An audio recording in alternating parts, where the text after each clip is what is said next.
Good evening दोस्तों, पारा चंपारण वाला यूट्यूब चैनल पर आप सभी का स्वागत है। हम लोग अपने चैनल के माध्यम से एक नया क्लास स्टार्ट करने चल रहे हैं, जो अभी बीपीएससी टीयर 4 की बहाली आने वाली है। उस बहाली के लिए 11-12 बैच के लिए, यानी जो 11-12 की तैयारी कर रहे हैं और जिनका सब्जेक्ट हिस्ट्री है, उस हिस्ट्री सब्जेक्ट के लिए स्पेशल हम लोगों का बैच स्टार्ट होने जा रहा है, जो बैच ऑनलाइन और ऑफलाइन दोनों बैच होगा। तो अब जो भी अभ्यर्थी इच्छुक हैं वो अपना आकर के कांटेक्ट नंबर जो दिया हुआ है उस कांटेक्ट नंबर पर संपर्क कर लेंगे।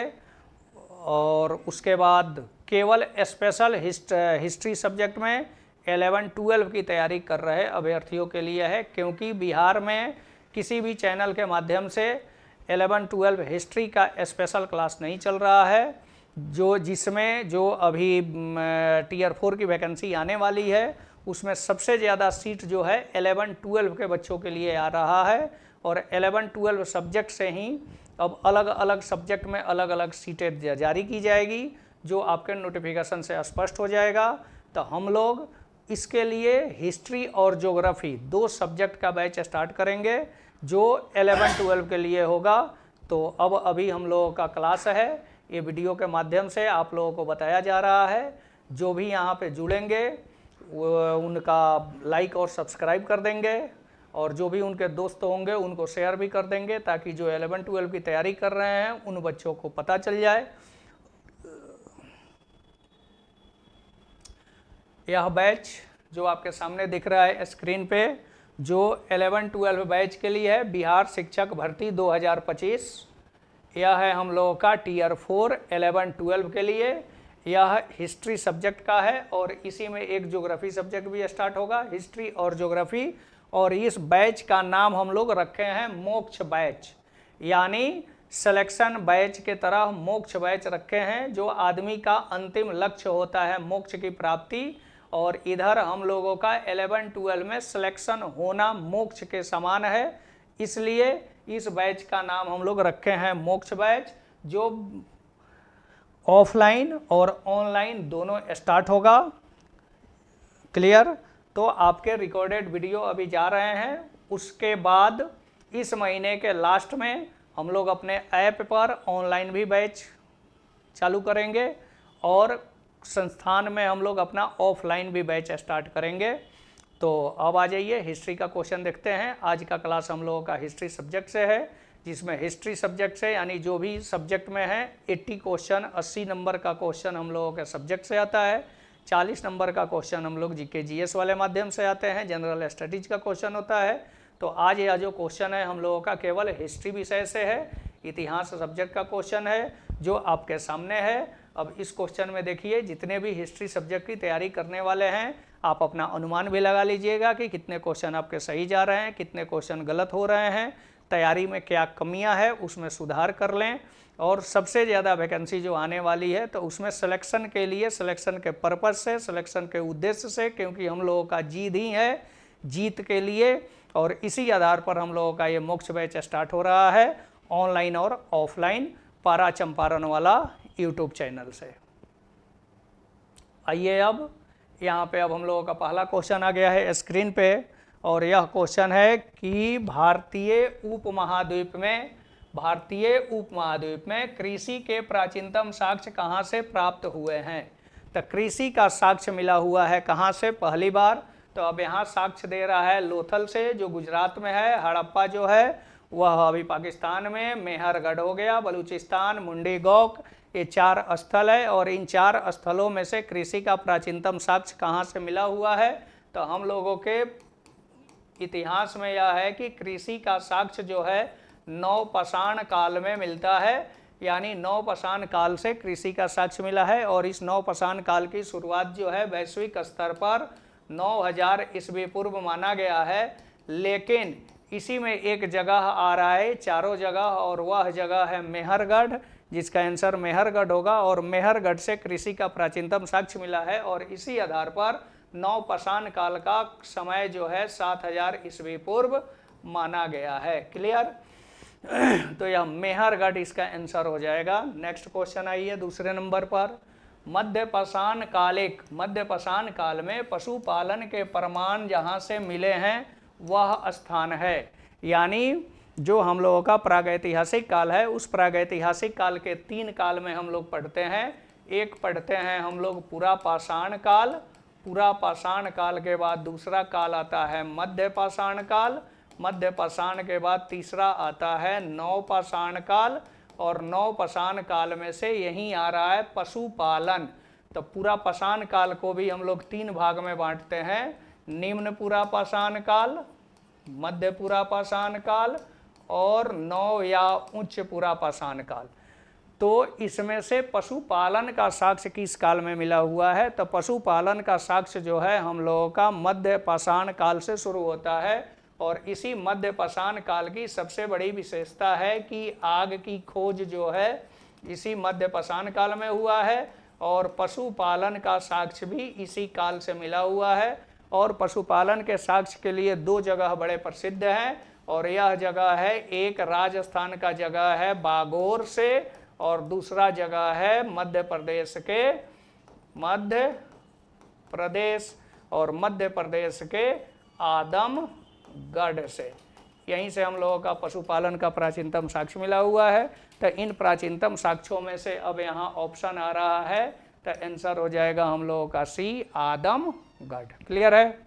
नेक्स्ट आइए, अब पैमाने की खोज ने, पैमाना यानी जो हम लोग माप करते हैं, उस पैमाने की खोज सिद्ध कर दिया है कि सिंधु घाटी सभ्यता के लोग माप तौल से परिचित थे, और यह कहाँ से मिला हुआ है। और पैमाना यानी माप के लिए स्केल जो है, मापक प्रणाली, कालीबंगा है, हड़प्पा है, चान्होदड़ो है, लोथल है, ये 4 जगह है। तो कालीबंगा से सबसे प्रसिद्ध है जुते हुए खेत का साक्ष्य मिला हुआ है, हड़प्पा से कब्रगाह R37 मिला हुआ है, चान्होदड़ो से जो है बिल्ली का पीछा करते हुए कुत्ते का साक्ष्य मिला हुआ है, और लोथल जो है यहीं से साक्ष्य मिलता है हाथी दांत का स्केल। क्लियर हो गया? तो हाथी दांत का स्केल यही पैमाना है जो लोथल से मिला हुआ है। तो लोथल इसका आंसर हो जाएगा, पैमाने का साक्ष्य जो है लोथल से प्राप्त हुआ है। अगला, कौन सा स्थल है जो घग्गर और उसकी सहायक नदी की घाटी में स्थित है? घग्गर नदी यानी जो घग्गर नदी है, राजस्थान से शिवालिक से निकलती है और चली जाती है कहाँ? कच्छ के रण में बाढ़ का पानी आता है तो पाकिस्तान तक भी इसका जल चला जाता है। तो यही घग्गर नदी का जो बेल्ट है, उस घग्गर नदी के बेल्ट में कौन सा स्थल स्थित है? आलमगीरपुर है, लोथल है, मोहनजोदाड़ो है और बनवाली है। तो आलमगीरपुर हम लोगों को पता है कि ये कहाँ पर है? उत्तर प्रदेश। तो उत्तर प्रदेश में घग्गर नदी नहीं हो सकता। लोथल है, लोथल गुजरात में है, भोगवा नदी के किनारे। मोहनजोदड़ो है, यह सिंधु नदी के किनारे है। और बनवाली है जो कहाँ पर है? हरियाणा में है। कहाँ पर? हरियाणा।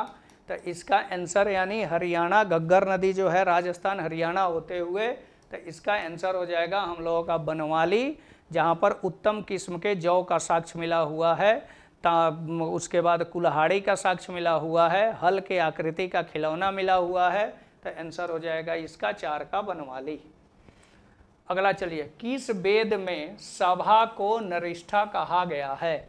यानी ऋग्वैदिक काल में कौन से ग्रंथ है? ऋग्वेद, सामवेद, यजुर्वेद और अथर्ववेद 4 वेद है, और इन 4 वेदों में सभा के सदस्यों को, यानी राजा के ऊपर सभा समिति जो नियंत्रण करती थी, उसी सभा में जो सदस्य शामिल होते थे, उनमें सभा के सदस्यों को क्या कहा गया है? नरिष्ठा कहा गया है। और ये साक्ष्य कहाँ से मिलता है? अथर्ववेद, सामवेद, यजुर्वेद और ऋग्वेद। तो इसका साक्ष्य जो है अथर्ववेद से मिलता है, और अथर्ववेद में सभा के सदस्यों को नरिष्ठा कहा गया है। निम्नलिखित में से कौन सी प्रथा है जो चतुष्ट वेदोत्तर काल में प्रचलित हुई थी? यानी चतुष्ट वेदोत्तर काल यानी 4 काल, यानी कौन सा काल है जहाँ पे चतुष्ट प्रक्रिया शुरू होती है? और चतुष्ट प्रक्रिया ये दे रहा है धर्म, अर्थ, काम, मोक्ष। ये उत्तर वैदिक काल में आया है, नहीं होगा।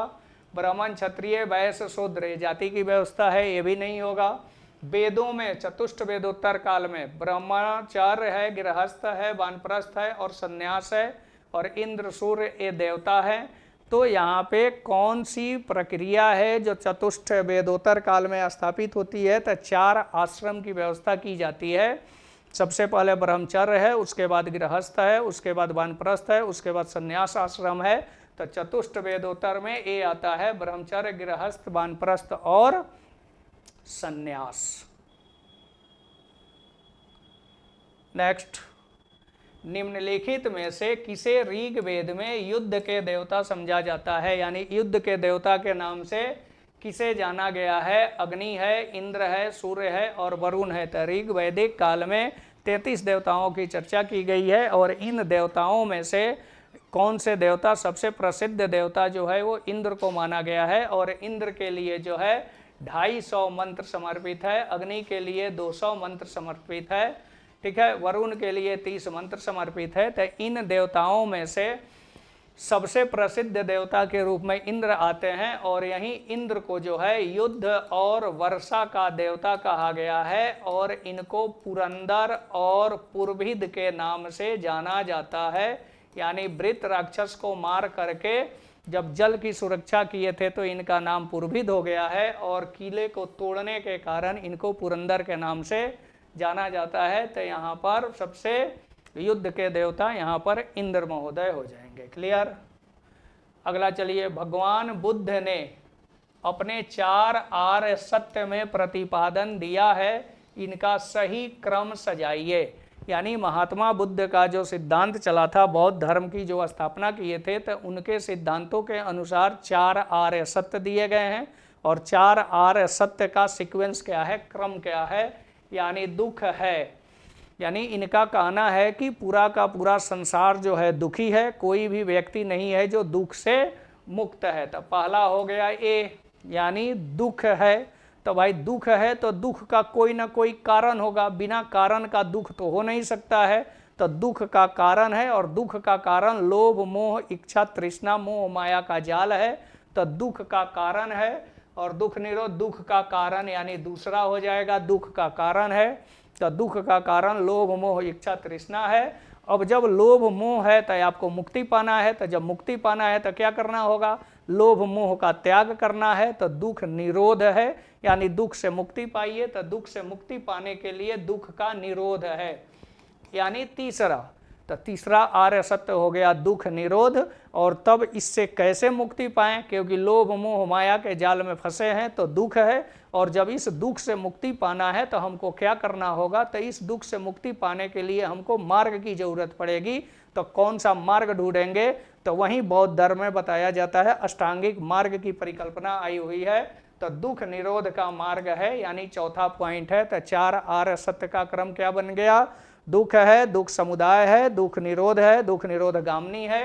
यानी आंसर हो जाएगा A D B C, A D B C, यानी आंसर हो गया हम लोगों का ए। क्लियर हो गए? आगे चलिए। अब निम्नलिखित 4 स्थानों में हुई बौद्ध संगीति का कालक्रम कौन सा सत्य है? यानी जो 4 सम्मेलन हुए हैं बौद्ध धर्म में, क्योंकि जब महात्मा बुद्ध की मृत्यु हो गई तो महात्मा बुद्ध अपने मृत्यु के समय मौन हो जाते हैं, यानी वो कुछ नहीं बताते हैं। अब इनके जो भिक्षु हैं, इनके जो क्या बोलते हैं अनुयायी हैं, ये अनुयायी आपस में लड़ते हैं और ये लोग अपना अपना विचार देते हैं कि महात्मा बुद्ध ये कहना चाहते थे, तो कुछ बोलते हैं महात्मा बुद्ध ये कहना चाहते थे, जबकि महात्मा बुद्ध जी इस मामले में मौन हो गए।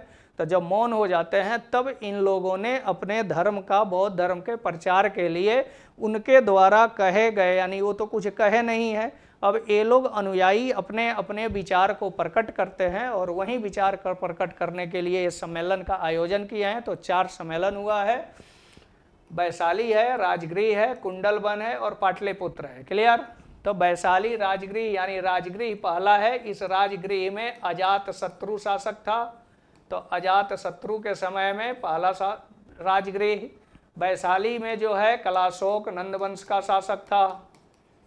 उसके बाद पाटलिपुत्र में अशोक मौर्य वंश के शासक द्वारा।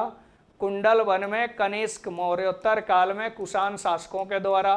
तो अब बात आता है कि तब यहाँ पे अब कौन सा क्रम होगा? तो अजात शत्रु किस काल का है? तो हर्यक वंश का है। तो 1 नंबर में हो जाएगा राजगृह, 2 नंबर पे वैशाली, 3 नंबर पर पाटलिपुत्र, 4 नंबर पे कुंडलवन। तो राजगृह वैशाली 2-1, तो 2-1 यानी ए और बी नहीं होगा। तो 2 1 4 3, 2 1 4 3, यानी आंसर हो गया हम लोगों का डी, 2 1 4 3। क्लियर। अगला क्वेश्चन आइए, महात्मा बुद्ध के बारे में कौन से कथन सत्य है? वे कर्म में विश्वास करते थे, यानी महात्मा बुद्ध कर्म को मानते थे, जैसा कर्म करेंगे वैसा पुनर्जन्म होगा। आत्मा का शारीरिक में परिवर्तन मानते थे, आत्मा का शरीर में परिवर्तन होता है कर्म पुनर्जन्म के माध्यम से, ये भी सही है। निर्वाण प्राप्ति में विश्वास करते थे, यानी निर्वाण की प्राप्ति होती है, ये भी सही है। ईश्वर की सत्ता में विश्वास करते थे, ये ईश्वर को नहीं मानते हैं। महात्मा बुद्ध यानी बौद्ध धर्म एक नास्तिक संप्रदाय है। महात्मा बुद्ध जो है ईश्वर के अस्तित्व को स्वीकार नहीं किया है, तो 4 नहीं होगा, इसका आंसर हो जाएगा 1 2 और 3, यानी आंसर हो गया हम लोगों का 1 2 और 3। 11 में आइए, महात्मा बुद्ध द्वारा भिक्षुणी संघ की स्थापना कहाँ की गई है?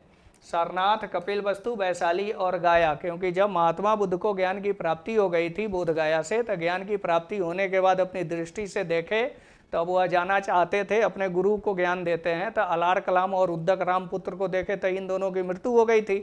अब ये कहाँ जाएं? अब वहीं 5 जो इनके मित्र सारनाथ में थे, उन्हीं 5 मित्रों के पास से आते हैं और प्रथम उपदेश सारनाथ में देते हैं, जिसको धर्म चक्र प्रवर्तन के नाम से जाना गया। तब उसके बाद राजघराने से जुड़े थे तो धर्म का प्रचार करना शुरू किया, और वहीं धर्म का जब प्रचार कर रहे थे तो केवल भिक्षु संघ का स्थापना किए थे, भिक्षुणी संघ का निर्माण नहीं किए थे। तभी उसके बाद इनके प्रिय शिष्य आनंद के दबाव में आकर के इन्होंने भिक्षुणी संघ की स्थापना की, और प्रथम महिला भिक्षुणी जो है इनकी मौसी प्रजापति गौतमी बनी है, और आकर के वैशाली में इन्होंने पहली बार भिक्षुणी संघ की स्थापना की। और उसी समय आनंद से बोलते हैं कि अब बौद्ध धर्म जो है भारत में 500 वर्षों से ज़्यादा समय तक जीवित नहीं रहेगा। इसी बात को लेकर के इन्होंने अब एक भिक्षुणी संघ की स्थापना कहाँ कर दी है? वैशाली में। तो इसका आंसर हो जाएगा सी। अगला आइए, बुद्ध के जीवन के 4 महत्वपूर्ण घटनाओं से संबंध स्थान दिए गए हैं, और इनको क्या करना है? मिला लेना है, यानी कौन सा किस घटना से जुड़ा हुआ है। तो महात्मा बुद्ध का जन्म कहाँ हुआ है? तो जन्म हुआ है उनका लुम्बिनी में, तो 3 हो जाएगा, यानी 3, यानी अब सीधा डायरेक्ट आंसर मिल गया। ज्ञान की प्राप्ति इनको कहाँ हुई है? तो बोध गया में। 2, यानी 2 का 2 जा रहा है। प्रथम प्रवचन कहाँ दे रहे हैं? तो सारनाथ में। और निर्वाण कहाँ से हुआ है? तो कुशीनगर में। 4 हो गया, यानी आंसर बनेगा 3 2 1 4, 3 2 1 4। क्लियर हो गए। यहाँ से ऑप्शन भी बड़ा सीधा है, कोई डाउट की बात नहीं है, क्योंकि पहले ही ऑप्शन से पकड़ा गया, तो आंसर हो जाएगा इसका नेक्स्ट। अब 1 को 2 से फिर मिलाना है कि क्या मिल रहा है। अब इनके प्रतीक चिन्ह से मिल रहा है, जन्म है, प्रवचन है, महाबोधि और त्याग है। तो जन्म जो हुआ है वो कहाँ से हुआ है? कमल से। प्रथम प्रवचन कहाँ दिए हैं? तो प्रथम प्रवचन जो है धर्मचक्र प्रवर्तन है। महाबोधि क्या है? तो ज्ञान की प्राप्ति है। और त्याग जो है वो क्या है? घोड़ा है। क्लियर। अब यहाँ पे आंसर मिला लीजिए, कौन सा आंसर हो जाएगा? जन्म हो रहा है 4 2 1 3, 4 2 1 3, यानी आंसर हो जाएगा इसका डी। गलत हो, नीचे दब गया है, तो आंसर हो जाएगा 4 2 1 3, यानी इसका आंसर हो जाएगा डी, 4 2 1 3। क्लियर। अगला क्वेश्चन पर आइए। अब दक्षिण भारत में प्रसिद्ध जैन केंद्र स्थित है, यानी दक्षिण भारत में जैन धर्म का केंद्र कौन सा था? अब यहाँ पे रामेश्वरम है जो तमिलनाडु में है, कांची तमिलनाडु में है, मदुरई तमिलनाडु में है, श्रवणबेलगोला कर्नाटका में है। तो जैन धर्म का सबसे प्रसिद्ध स्थल कौन सा है? तो शुरू से पढ़ते आ रहे हैं कि जब मगध में अकाल पड़ा था तो भद्रबाहु के साथ चंद्रगुप्त मौर्य जो है निकल गए कहाँ? दक्षिण भारत। और वहीं दक्षिण भारत में जाकर के श्रवणबेलगोला में, मैसूर में बितुला जाकर के उन्होंने क्या किया? सलेखना पद्धति से अपना प्राण त्याग किया है। तो इसका आंसर हो जाएगा कौन सा? श्रवणबेलगोला। दक्षिण भारत में एक मंदिर है, कांची राजधानी है, और मदुरई जो है मीनाक्षी मंदिर स्थित है। अगला आइए,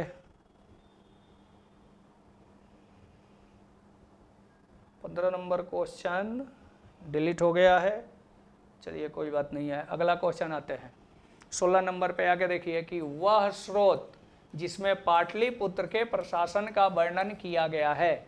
पाटलिपुत्र यानी पटना का प्रशासन जो है वह एक समिति के द्वारा चलाई जाती है, और वह जो समिति है उस समिति में 30 सदस्य होते थे, और इस 30 सदस्यों को समिति में बांटा गया है, और वहीं से वो समिति जो है अपना प्रशासन चलाती थी, और उसी प्रशासन के माध्यम से ये पटना जो है समिति के द्वारा कंट्रोल किया जाता था, जिसका वर्णन जो है इंडिका किया है, और यह इंडिका जो है वो मेगास्थनीज का है, और वहीं मेगास्थनीज कहा है कि पटना का प्रशासन जो है 30 सदस्यों की एक समिति के द्वारा चलाया जाता है। नेक्स्ट, भारत का प्रथम अस्पताल एवं औषधि बाग का निर्माण करवाया था। भारत का अस्पताल और औषधि बाग, यानी अब यहाँ शासकों का नाम है अशोक, चंद्रगुप्त, महावीर और धन्वंतरी। तो हम लोग जब अशोक के काल में आते हैं तो अशोक के जो 14 बृहद शिलालेख है, उसी बृहद शिलालेखों में से जो दूसरा शिलालेख है जिसमें कहा गया है सामाजिक कार्य की व्यवस्था की जाए, यानी हॉस्पिटल, तालाब, कुआं, सराय, नहर, नाला, इन सबों का विकास किया जाए ताकि जनता के लिए क्या बोले सहायता पहुंच पाए, जनता की सुविधा हो। इसी बात को लेकर के सामाजिक कार्य का वर्णन किया गया है। कौन से? दूसरे बृहद शिलालेख में, बाकी कहीं पे तो मिल नहीं रहा है, तो इसीलिए यहाँ पे आंसर लग जाएगा कौन? अशोक होगा, जो अस्पताल और औषधि बाग का निर्माण कराने में मौर्य काल आता है, क्योंकि इसी में प्रथम शिलालेख में जो बोला है पशु हत्या पर प्रतिबंध, यानी पशु हत्या पर प्रतिबंध लगा दिया जाता है, और दूसरे शिलालेख में बताता है सामाजिक कार्य, सारी प्रजा मेरी संतान है, और इसी के लिए ये सामाजिक कार्य यानी जनता के विकास के लिए काम करने का काम शुरू किया। तो आंसर हो जाएगा 17 का अशोका। अशोक ने बौद्ध धर्म होते हुए भी हिंदू धर्म में आस्था नहीं छोड़ी थी, इसका प्रमाण है, क्योंकि जब अशोक के धर्म के बारे में धम्म नीति पढ़ा जाता है तो कई विवाद आते हैं और इतिहासकार टकरा जाते हैं कि क्या अशोक का बौद्ध धर्म है। तो सिंपल बात, कुछ इतिहासकार इसमें बताया जाता है कि बौद्ध धर्म में तो निर्वाण की बात की गई है, और अशोक किसी भी मामले में निर्वाण की बात नहीं किया है, वो स्वर्ग की बात करता है। रोमिला थापर जी का कहना है कि सभी लोगों को एक मंच पर लाने के लिए इतने बड़े साम्राज्य को प्रशासन द्वारा कंट्रोल करना संभव नहीं था, इसीलिए अशोक ने एक सिद्धांत अपनाया, बौद्ध धर्म, अहिंसा का धर्म। अब यहीं पे दे रहा है कि हिंदू धर्म में आस्था नहीं दिख रहा है, तीर्थ यात्रा हो रहा है, मोक्ष में विश्वास हो रहा है, देवा नाम प्रियदर्शी की उपाधि हो रही है, चिकित्सा का मामला आ रहा है। तो अशोक अपने सभी शिलालेखों में जो है उपाधि जो है क्या लेता है? देवा नाम प्रियदर्शी। अब यहीं देवा नाम प्रियदर्शी की उपाधि लिया है, लेकिन जब उसके अभिलेखों की खुदाई शुरू हुई तो मास्की, गुर्जरा, नेतुर, उदय, गोलम के अभिलेख से साक्ष्य पता चलता है कि इसका व्यक्तिगत नाम अशोका मिलता है। तो यहाँ पे आंसर हो जाएगा देवा नाम प्रियदर्शी। क्लियर हो गया? अगला, कलिंग युद्ध की विजय तथा क्षति का वर्णन अशोक ने किस शिलालेख में किया है? तो अशोक का जो कलिंग युद्ध है, उस कलिंग युद्ध का वर्णन किसी के द्वारा नहीं है। ये कलिंग युद्ध जो है अशोक ने कलिंग युद्ध को अशोक ने जो है अपना वर्णन जो है शिलालेख 3 में किया है, यानी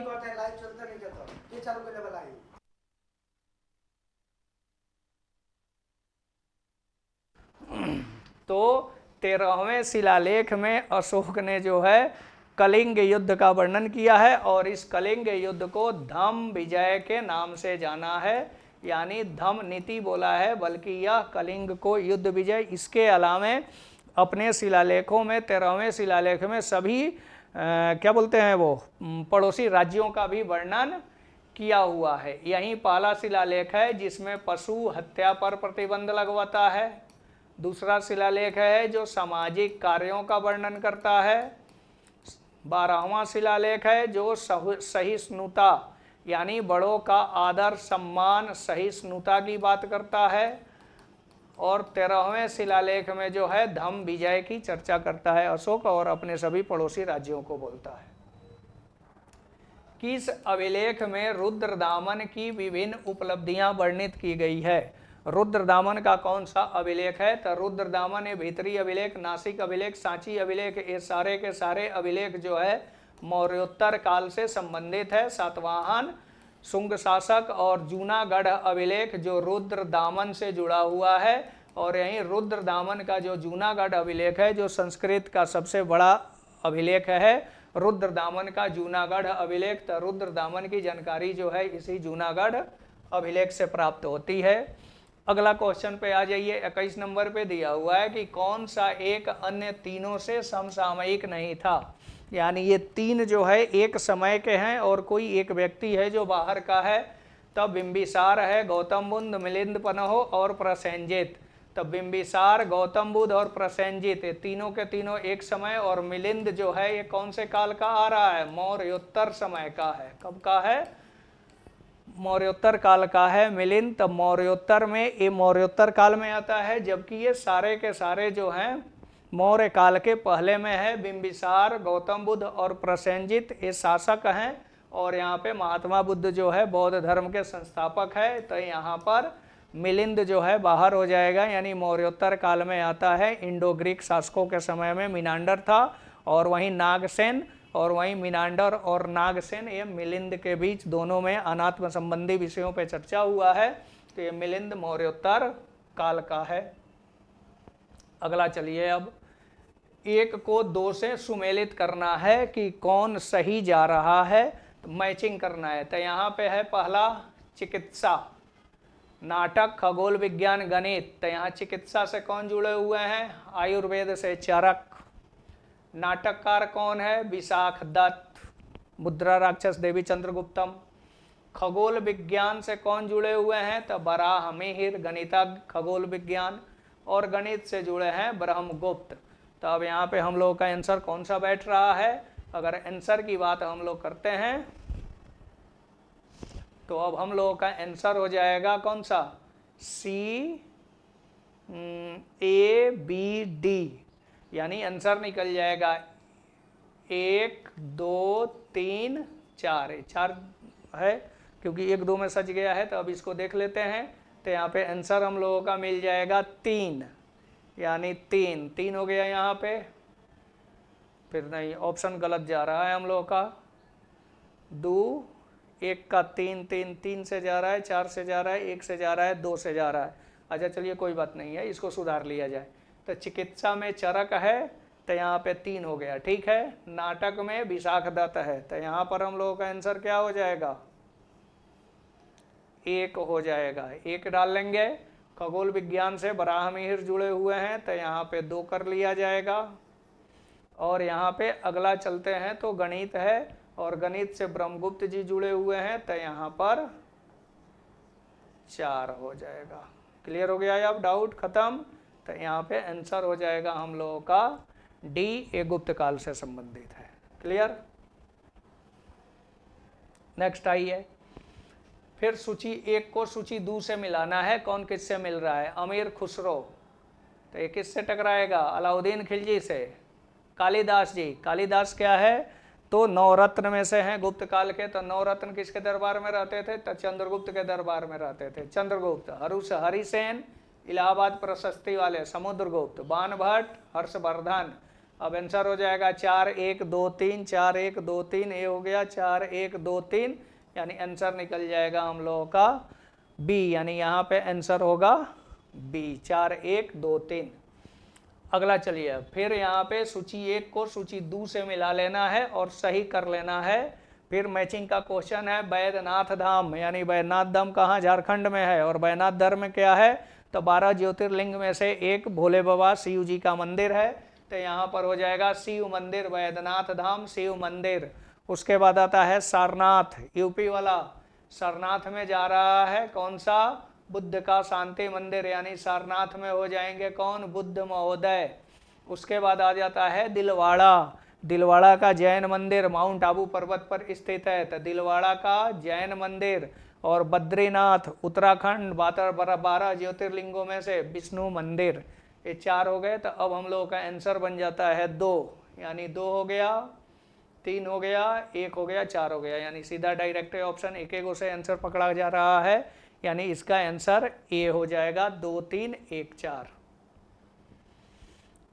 मनुस्मृति, मनुस्मृति जो हिंदू कानून की पुस्तक है, हिंदू धर्मों से जुड़ा हुआ है। और यह कौन सा है, तो सामाजिक व्यवस्था है, कानून है, अर्थशास्त्र है, राज्य कार्य है। तो अर्थशास्त्र और राज्य कार्य होगा नहीं। अब यहाँ पे आ रहा है क्या बोलते हैं, मनुस्मृति में क्या दिया गया है, तो कानून है और सामाजिक व्यवस्था है। तो मनुस्मृति में ही समाज के सारे नियमों का वर्णन किया गया है। तो यहाँ पे हो जाएगा सामाजिक व्यवस्था से जुड़े हुए सारे नियम कानून का वर्णन किया गया है। अगला आइए क्वेश्चन है, दिल्ली के किस सुल्तान के विषय में कहा गया है कि उसने रक्त एवं लौह की नीति को अपनाई थी। तो सल्तनत काल का क्वेश्चन है कि दिल्ली सल्तनत का कौन सा शासक है जिसने रक्त एवं लौह की नीति अपनाया है। तो रक्त एवं लौह की नीति जो है बलबन के द्वारा अपनाया गया है, क्योंकि यहाँ पे आंसर बलबन होगा। और बलबन ने रक्त एवं लौह की नीति का जो विकास किया है वह कटेहर, कहाँ पे, कटेहर के विद्रोहियों का दमन करने के लिए रक्त एवं लौह की नीति अपनाया था। और विश्व में बिस्मार्क ने अपनाया था, क्योंकि कटेहर गांव में जाकर के जितने भी लुटेरे थे उनको जिंदा जलवा दिया था, दिन में जाकर के पूरे गांव में आग लगा के उस विद्रोही का दमन किया है। इसी कारण से बोला जाता है कि बलबन ने रक्त एवं लौह की नीति का अनुसरण किया है। नेक्स्ट अगला है, दिल्ली सल्तनत का कौन सा सुल्तान है जो लाख बख्श के नाम से जाना जाता है। लाख बख्श यानी बकसने वाला, यानी लोगों की सजा को कम करने वाला। तो लाख बख्श में पढ़ते जाते हैं इल्तुतमिश है, बलबन है, मोहम्मद बिन तुगलक और कुतुबुद्दीन ऐबक, जो मोहम्मद गोरी का दास था। और मोहम्मद गोरी के 3 दास थे, ऐबक, याल्दोज और कुबाचा। तो याल्दोज और कुबाचा को उच्च और मुल्तान गजनी का बेल्ट दे दिया था। और भारत में प्रशासक तराइन युद्ध जीतने के बाद ऐबक को नियुक्त किया था। और वहीं ऐबक जब मोहम्मद गोरी के मरने के बाद ऐबक जो है भारत का प्रशासन संभाला है 1206 से 1210 तक। और वहीं ऐबक को जो है कुरान ख्वा क्या बोलते हैं तुम्हारा, लाख बख्श, यानी आंसर हो जाएगा कुतुबुद्दीन ऐबक। और यहीं कुतुबुद्दीन ऐबक को कुरान का ज्ञाता होने के कारण कुरान ख्वा के नाम से भी जाना जाता है, लाख बख्श के नाम से भी जाना जाता है। और वहीं कुतुबुद्दीन ऐबक ने भारत में तुर्कों द्वारा निर्मित पहला मस्जिद का निर्माण करवाता है, और वह है कुब्बत उल इस्लाम मस्जिद, 2.5 दिन का झोपड़ा। ये सारा काम किसके द्वारा किया गया है, कुतुबुद्दीन ऐबक के द्वारा किया गया है। और यह मलिक और सिपह सलार की उपाधि लिया है, जिसने 2 राजधानी भी बनाया था। हो गया क्लियर। तो कुतुबुद्दीन ऐबक है। कौन सा सुल्तान है जो नया धर्म चलाना चाहता था किंतु उलेमाओं के कहने से ये मना कर दिया था। तो एक नया धर्म चलाने वाला सुल्तान कौन है जो नया धर्म चलाना चाहता था, बलबन है, अलाउद्दीन खिलजी है, मोहम्मद बिन तुगलक है और इल्तुतमिश है। तो अब यहाँ पर नया धर्म चलाने वाला शासक किसको कहा जाता है, क्योंकि यहाँ पर 4 सेनापति थे, नुसरत खां, जफर खां, अल्प खां और उलुग खां। तो ये 4 जो है सेनापति हैं। और इन 4 सेनापति के जैसे 4 पैगंबर भी थे, हजरत अबू बकर, हजरत उस्मान, हजरत अली, हजरत उमर। तो वो 4 पैगंबर भी थे। उसी तरीके से यहाँ पे 4 सेनापति थे। और 4 सेनापतियों में जब अलाउद्दीन खिलजी साम्राज्यवादी शासक के रूप में उत्तर भारत के 4 राज्यों को जब जीत लिया था, तभी उसका उद्देश्य हो गया कि हमें सिकंदर के जैसा विश्व विजेता बनना है और नया धर्म चलाना है। क्योंकि 4 पैगंबर जिस तरीके से हुए थे वैसे ही हमारे पास 4 सेनापति है, तो मैं नया धर्म चलाऊंगा और सिकंदर के जैसा विश्व विजेता बनूंगा। तो इसी कारण उसने अपने सिक्कों पर सिकंदर सानी की उपाधि खुदवाया है। तभी बाद में उसके मित्र और उलेमाओं ने कहा था कि सुल्तान का काम धर्म की रक्षा करना है, न कि धर्म चलाना है। और इसके अलावा जो क्या बोलते हैं नीरज भैया, उसी तरीके से सिकंदर सानी, यानी रही बात सिकंदर बनने की, तब विश्व विजेता बनना है। तब विश्व विजेता बनने के लिए अभी तुम उत्तर भारत को जीते हो, भारत का दक्षिण भारत अभी संपूर्ण बचा हुआ है, इसलिए तुम सिकंदर की भी उपाधि नहीं ले सकते हो। तो ये काम करने वाला व्यक्ति कौन है, अलाउद्दीन खिलजी है। तो अलाउद्दीन खिलजी ने ये काम किया था। क्लियर। अगला आइए, अलाउद्दीन खिलजी के प्रसिद्ध सेनापतियों में से किसकी मंगोल के विरुद्ध लड़ते हुए मृत्यु हो गई थी।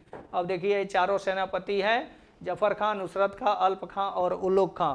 तो कौन सी सेनापति की मृत्यु जो हुई है मरते समय मंगोल आक्रमण में? तो नुसरत खां जो है, ये नुसरत खां मर गया है रणथंभौर अभियान में, जब हमीर देव के ऊपर आक्रमण हुआ था। जब नवीन मुसलमान और अलाउद्दीन की सेना गुजरात को लूटने गए थे तो बटोधन के बंटवारे को लेकर के आपस में झगड़ा हुआ, और वहीं पे जाकर के नवीन मुसलमान हमीर देव के यहाँ शरण ले लिए थे।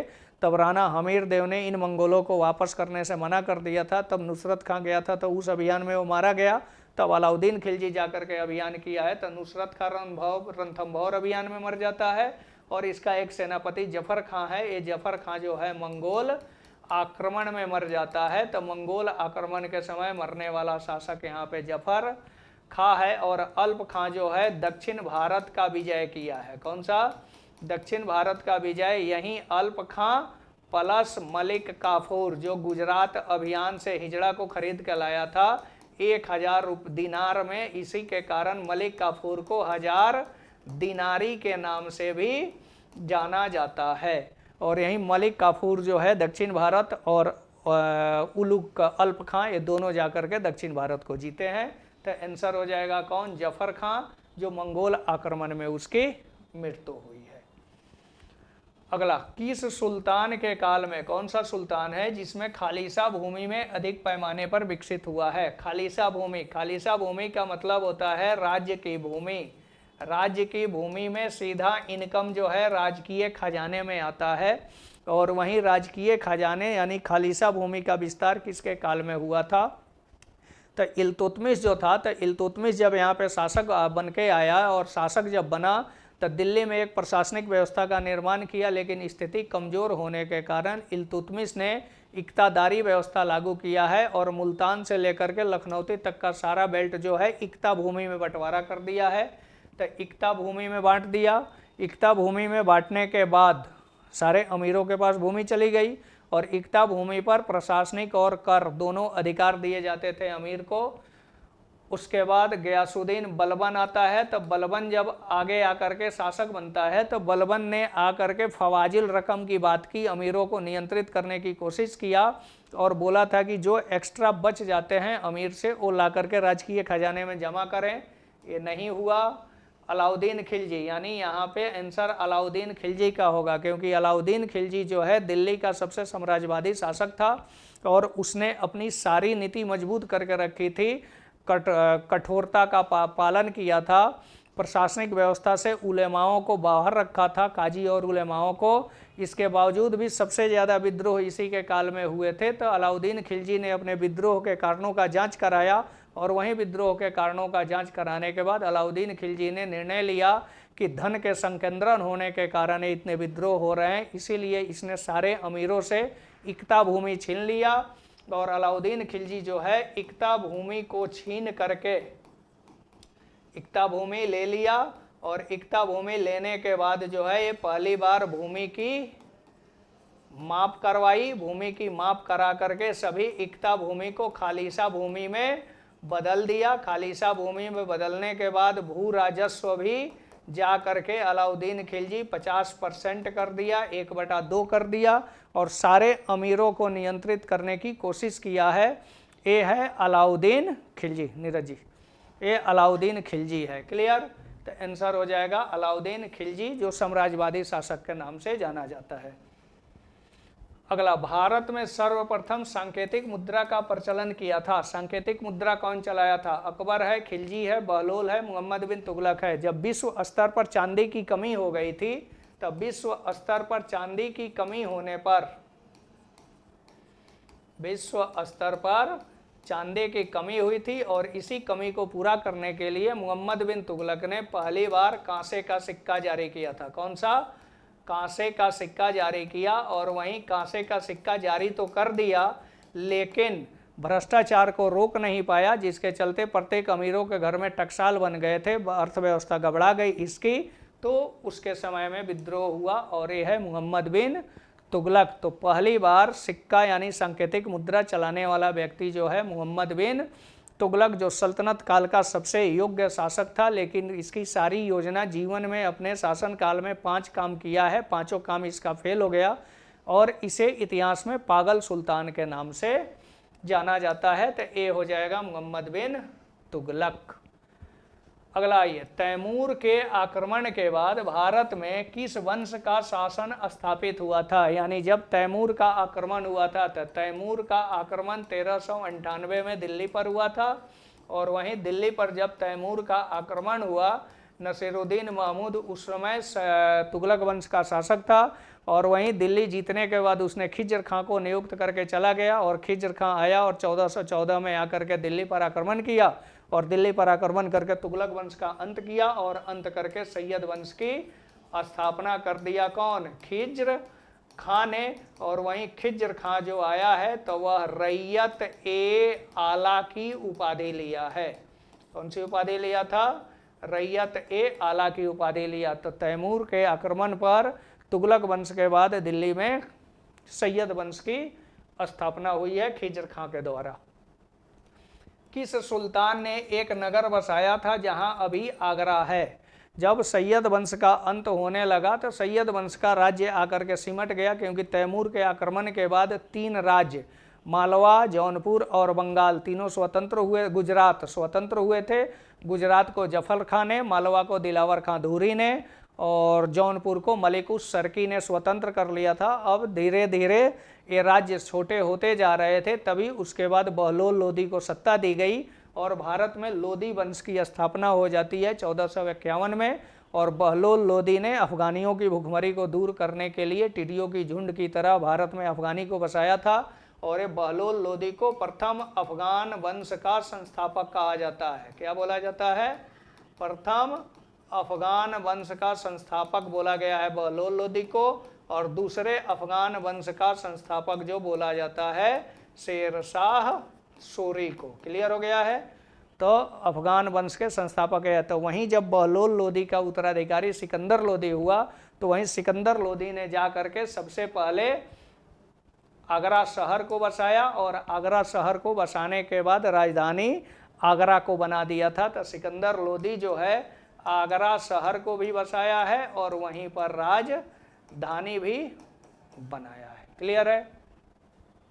अगला चलिए, तालीकोटा का युद्ध कब हुआ था? तालीकोटा का युद्ध हुआ था 1526 में, 1565 में, 76 में और 86 में। ये तालीकोटा का युद्ध जो है वो विजयनगर के साथ हुआ है। किसके साथ? विजयनगर के साथ हुआ है तालीकोटा का युद्ध। और इसी तालीकोटा के युद्ध को जो है हम लोग राक्षस तगड़ी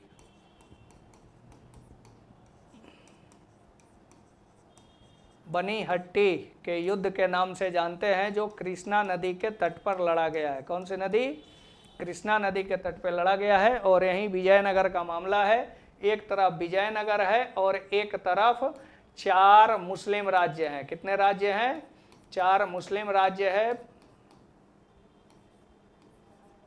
मुस्लिम राज्य एक तरफ लड़ते हैं और यहीं 4 राज्यों के बीच जो है, और एक तरफ विजयनगर के समय राम राय के समय में यह युद्ध होता है जो तालीकोटा युद्ध के नाम से जाना जाता है। जहां पर कुछ इतिहासकार, हिंदू इतिहासकार बोलते हैं कि विजयनगर के विरोध में 5 राज्य खड़े थे और मुस्लिम इतिहासकार बोलते हैं 4 राज्य खड़े थे। तो यूपीएससी में ये क्वेश्चन पूछा हुआ है कौन सा राज्य इसमें शामिल नहीं था, तो बरार को बोलते हैं। किसको? बरार राज्य है जो इसमें शामिल नहीं हुआ था। और इसी 4 मुस्लिम राज्य बहमनी था, क्या बोलते हैं, अहमदनगर था, बीजापुर, गोलकुंडा, बरार, ये सारे देश मिल करके, सारे प्रांतीय राज्य मिल करके विजयनगर के विरुद्ध युद्ध किए थे। और वहीं युद्धों में से तालीकोटा युद्ध के नाम से जाना जाता है। तो इसका आंसर हो जाएगा 1565। और इसी तालीकोटा युद्ध के बाद मैसूर राज्य बाहर निकलता है, वाडियार वंश आएगा जो आधुनिक काल में चला जाता है। चिक्का कृष्णराज बनेंगे, तब वहाँ पे हैदर अली, देवराज और नंदराज का शासन होगा। अगला ये, कृष्णदेव राय के दरबार में अष्टदिग्गज कौन थे? कृष्णदेव राय विजयनगर शासक, तुलु वंश के शासक हैं और सबसे विजयनगर के महान शासक हैं, जिनमें बाबर अपनी आत्मकथा तुजु के बाबरी में भारत का सबसे महान शासक के रूप में इनका वर्णन किया है, राजा कृष्णदेव राय के। और वहीं कृष्णदेव राय के दरबार में जो है 8 विद्वान रहते थे और उसी 8 विद्वान को अष्टदिग्गज के नाम से जाना जाता है। और ये अष्टदिग्गज जो है ये तेलुगु भाषा के 8 विद्वान थे और यहीं पे अब दे रहा है कौन है, तेलुगु भाषा के 8 विद्वान है, जबकि ये अष्ट मंत्री जो हैं इनको अष्ट प्रधान कहा जाता है। और ये अष्ट प्रधान जो है ये शिवाजी के शासनकाल में थे। किसके शासनकाल में? शिवाजी के शासनकाल में रहते थे, तो ये अष्ट प्रधान होते हैं और ये अष्ट दिग्गज जो है तेलुगु के 8 विद्वान है। क्लियर? अगला क्वेश्चन है ये। अब यहाँ पे मिलान करना है 1 को 2 से। अब ये दीवाने अर्ज है, दीवाने रिसालत, दीवाने इंसा, दीवाने बिजारत, ये दिल्ली सल्तनत यानी सल्तनत काल के प्रशासनिक व्यवस्था है और ये 4 स्तंभ है प्रशासन के। अब ये चारों विभाग किससे जुड़ा हुआ है? तो दीवाने आरिज, दीवाने आरिज जो है सेना से जुड़ा हुआ है। दीवाने रिसालत, दीवाने बिजारत, दीवाने इशारत ये धार्मिक मामलों से जुड़ा हुआ है। दीवाने इंसा पत्राचार से जुड़ा हुआ है। दीवाने बिजारत विभाग से जुड़ा हुआ है। यानी अब इसका आंसर हो जाएगा 4 1 2 3, 4 1 2 3, सीधा आंसर दिख रहा है डी। इस सल्तनत काल के 4 महत्वपूर्ण विभाग है। इसके अलावा अलग अलग सुल्तानों ने अलग अलग विभाग का निर्माण किया है। सल्तनत काल में फवाजिल का अर्थ क्या होता है? फवाजिल का मतलब क्या होता है? अधिशेष। और अधिशेष का मतलब क्या होता है? जो अब देखना है, अभिजात वर्ग को दिया जाने वाला अतिरिक्त भुगतान, गलत। वेतन के बदले निर्धारित मालगुजारी, गलत। इक्तेदारों द्वारा सरकारी खजानों में जमा की जाने वाली अधिशेष राशि, आंसर हो गया। जस्ट पहले बताए हैं कि बलबन ने बोला था कि जिस अमीर के इक्ता से अपने खर्चे से ज़्यादा इनकम प्राप्त होता है उसको राजकीय खजाने में जमा किया जाए, और उसी को बोला गया है फवाजिल रकम। तो ये फवाजिल रकम हो गया, कृषकों को दी जाने वाली, ये नहीं है। आंसर हो जाएगा सी, 37 का सी। 38 में चलिए, कश्मीर का शासक। ये कश्मीर का शासक है जो कश्मीर के अकबर के नाम से जाना जाता है। ये कश्मीर जो है वहीं कश्मीर का कौन सा शासक है जो कश्मीर के अकबर के नाम से जाना जाता है? तो जैनुल अबिदीन है। ये जैनुल अबिदीन जो है वो कश्मीर के अकबर के नाम से जाना जाता है। क्लियर? क्योंकि इसको कश्मीर का अकबर भी कहते हैं और इसको कश्मीर का अलाउद्दीन खिलजी भी कहा जाता है, जो जैनुल अबिदीन को माना गया है। नेक्स्ट, हुमायूं द्वारा लड़े गए 4 युद्ध की तिथि का सही क्रम बताइए। यानी हुमायूं ने जो 4 युद्ध किया है, इन 4 युद्धों का क्रम क्या है, कैसे यह युद्ध लड़ा है? चौसा, देवराई, ये सब गलत जा रहे हैं। चौसा का युद्ध यहाँ पर, चाहे यहाँ से निकाल लेते हैं, देवराई का युद्ध है। देवराई युद्ध नहीं, देवरा का युद्ध। देवरा लिखा हुआ है, ये याद रखिएगा, ये दौरा का युद्ध है पहले। उसके बाद ये चौसा है, कन्नौज है और सरहिंद का युद्ध है। तो जब 1530 में हुमायूं शासक बना था तो सबसे पहले वो कालिंजर का अभियान किया था 30-31 में, और तब उसके बाद दौरा और चुनार का घेरा डाला था। तो दौरा का युद्ध है इसका 1530-31 के। चौसा का युद्ध जब बंगाल से लौट रहा था तब शेर शाह के साथ हुआ था, जो है 1539 में, चौसा का मैदान बक्सर के बेल्ट में। उसके बाद है कन्नौज का युद्ध। कन्नौज का युद्ध को बिलग्राम के युद्ध के नाम से भी जानते हैं। कन्नौज युद्ध को किस नाम से जाना जाता है? बिलग्राम के नाम से लड़ा जाता है, जो 1540 में है। और इसी युद्ध में हुमायूं पूर्ण रूप से पराजित हो जाता है। तब उसके बाद अगला युद्ध है सरहिंद का युद्ध। सरहिंद का युद्ध जब हुमायूं चला गया था और अपने भाई क्या बोलते हैं, हिंदाल के गुरु मीर अली बेग की पुत्री से शादी किया। अमरकोट के किले में अकबर का जन्म हुआ। उसके बाद वो चला गया ईरान, और वहीं से जब फिर दोबारा वापस लौटता है तो 55-56 में 2 युद्ध करता है। यानी मई 1555 में और जून 1555 में मछीवाड़ा का युद्ध और सरहिंद का युद्ध। और इसी जून 1555 में जो है सरहिंद का युद्ध किया, और सरहिंद का युद्ध करके जो है ये किसको, सिकंदर शासूर को पराजित किया और अपना खोया हुआ साम्राज्य प्राप्त कर लिया। तो अब हम लोगों का आंसर लग जाएगा कि कौन कौन सा। अभी तो सही बैठ गया डी में, 30, 39, 40 और 55, यही ऑप्शन भी हो जाएगा। क्योंकि अब उल्टा पुल्टा देख लीजिएगा, ये देवरा नहीं होगा, दौरा का युद्ध होगा। तो 30, 39, 40, 55, तो आंसर भी यहीं बैठ जा रहा है डी। अगला चलिए, इबादत खाने का निर्माण किसके द्वारा करवाया गया है? इबादत खाना औरंगजेब, खिलजी, अकबर। तो इबादत खाने का निर्माण जो है 1575 में, कब, 1575 में फतेहपुर सिकरी में किया गया है। और यहीं फतेहपुर सिकरी में जो है जाकर के यह मुस्लिम धर्मों के लिए 1575 में जाकर के इबादत खाने का निर्माण हुआ। और इसी इबादत खाने में जो है धार्मिक बहस होते थे। क्या किए जाते थे? धार्मिक बहस, उस पर बातचीत होती थी। और तब जाकर के 1579 में अकबर ने यह दरवाज़ा जो है सभी धर्म के लिए खोल दिया, यानी इबादत का दरवाज़ा जो है सभी धर्म के लिए खोल दिया था। और सभी धर्म के अनुयायी जो है इस इबादत खाने में जाते थे और अपने अपने धर्म का बखान करते थे, अपने अपने धर्म की व्याख्या करते थे। अब अकबर जो है सभी धर्मों के बारे में जानकारी इकट्ठा करके अकबर ने अपने लक्ष्य पे पहुंच गया कि मार्ग सबका अलग अलग है लेकिन लक्ष्य सबका एक ही है। इसी बात को लेकर के अब अकबर जो है इंसान एक कामिल की उपाधि धारण करता है। और इंसान एक कामिल की उपाधि धारण करके निर्णय लेता है कि अगर कोई भी उलेमा और धार्मिक परामर्शदाता से गलती होती है तो अब निर्णय दंड जो है अकबर देता है। तो यह निर्माण जो है किसके द्वारा हुआ है? अकबर के द्वारा कराया गया है इबादत खाना फतेहपुर सिकरी में। 2 अस्पा सी अस्पा प्रथा किसने प्रचलित की थी? 2 अस्पा और सी अस्पा व्यवस्था जो है मनसबदारी व्यवस्था है। और इस मनसबदारी व्यवस्था जो है, इस मनसबदारी व्यवस्था की शुरुआत जो है अकबर के द्वारा किया गया है। शुरुआत कौन किया है? अकबर के द्वारा। और यह औरंगजेब के दशमलव पद्धति पर आधारित है। लेकिन अकबर ने अपनी योग्यता के दम पर, औरंगजेब कहते हैं, नहीं, चंगेज खां के दशमलव पद्धति पर यह आधारित है। और इसी में अपनी योग्यता के दम पर अकबर ने मनसबदारी व्यवस्था की शुरुआत की है। और इसी मनसबदारी व्यवस्था के 2 रैंक दिए जाते थे, जात और सवार। यानी जात और सवार जो है यह व्यवस्था है। तो जहांगीर ने इस मनसबदारी व्यवस्था को बदल के 2 अस्पा सी अस्पा व्यवस्था किया है, क्योंकि मनसबदारी व्यवस्था में सवार पद जात पद से कभी भी अधिक नहीं हो सकता था। लेकिन अब यहाँ पे जात को बिना बढ़ाए हुए सवार पद को दोगुना करता था। यही है 2 अस्पा और सी अस्पा व्यवस्था। तो ये मनसबदारी की व्यवस्था है और ये व्यवस्था लागू किया है कौन? जहांगीर ने। तो जहांगीर के द्वारा जो है यह व्यवस्था शुरू की गई।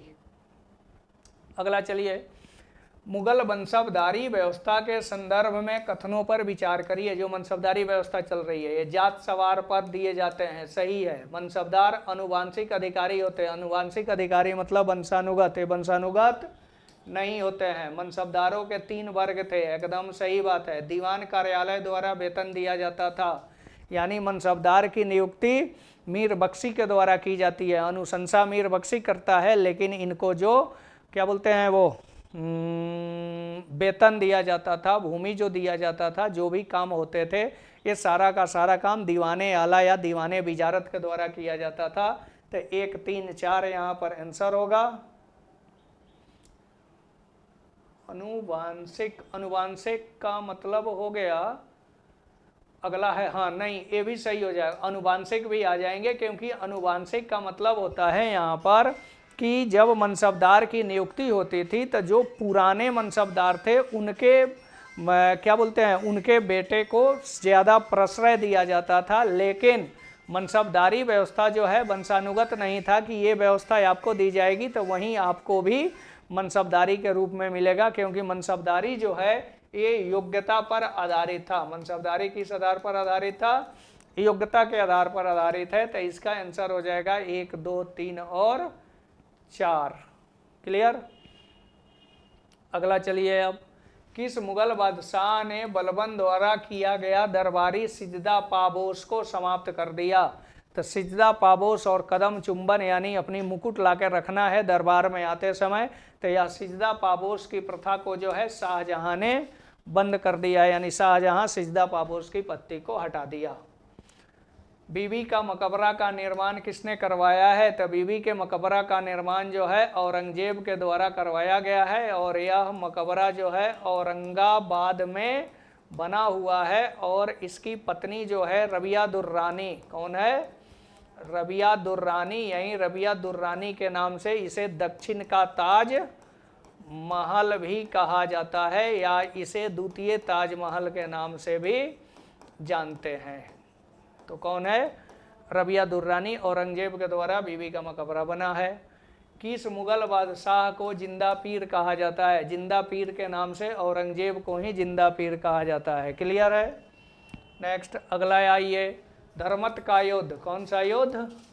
धर्म का युद्ध निम्नलिखित में से किसके किसके बीच लड़ा गया है? जब शाहजहां के शासनकाल में उत्तराधिकार का युद्ध शुरू हुआ था, तो उसी उत्तराधिकार युद्ध में ये दो युद्ध ये चारों बेटे आपस में लड़े हैं, और इन चारों बेटों में से धर्मत का युद्ध हुआ है, क्योंकि शाहजहां जो है वो अपने बड़े बेटे दारा शिकोह को शासक बनाना चाहता था। तभी इसके तीनों बेटे औरंगजेब, शाह शुजा और मुराद तीनों तीन जगह पे नियुक्त थे। इसी में अब धर्मत का युद्ध हो रहा है, और यह धर्मत का युद्ध जो है औरंगजेब और दारा शिकोह के बीच हुआ है 1658 में, और वहीं 1658 में यह धर्मत का युद्ध हुआ, और इसी धर्मत के युद्ध में यह दारा शिकोह को पराजित करता है, और दारा शिकोह को पराजित करने के बाद इस धर्मत के युद्ध के बाद जो है आगरा पर कब्जा करके शाहजहां को बंदी बना लिया, और शाहजहां को बंदी बना करके शासन चलाना शुरू कर दिया। उसके बाद लास्ट खजवा और देवराई का युद्ध करता है, उसमें वो जा करके पूर्ण रूप से सत्ता लिया है। तब मुगल काल का एकमात्र शासक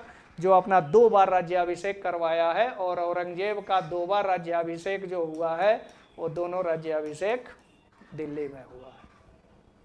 अगला चलिए, कौन सही नहीं है? अब यहाँ से सही निकलना है कि कौन सा युग में सही नहीं है। बाबर खानवा का युद्ध, क्लियर, 1527। हुमायूं चौसा का युद्ध, हुमायूं चौसा का युद्ध 1539, क्लियर। अकबर हल्दी घाटी का युद्ध, एकदम सही है, 1576।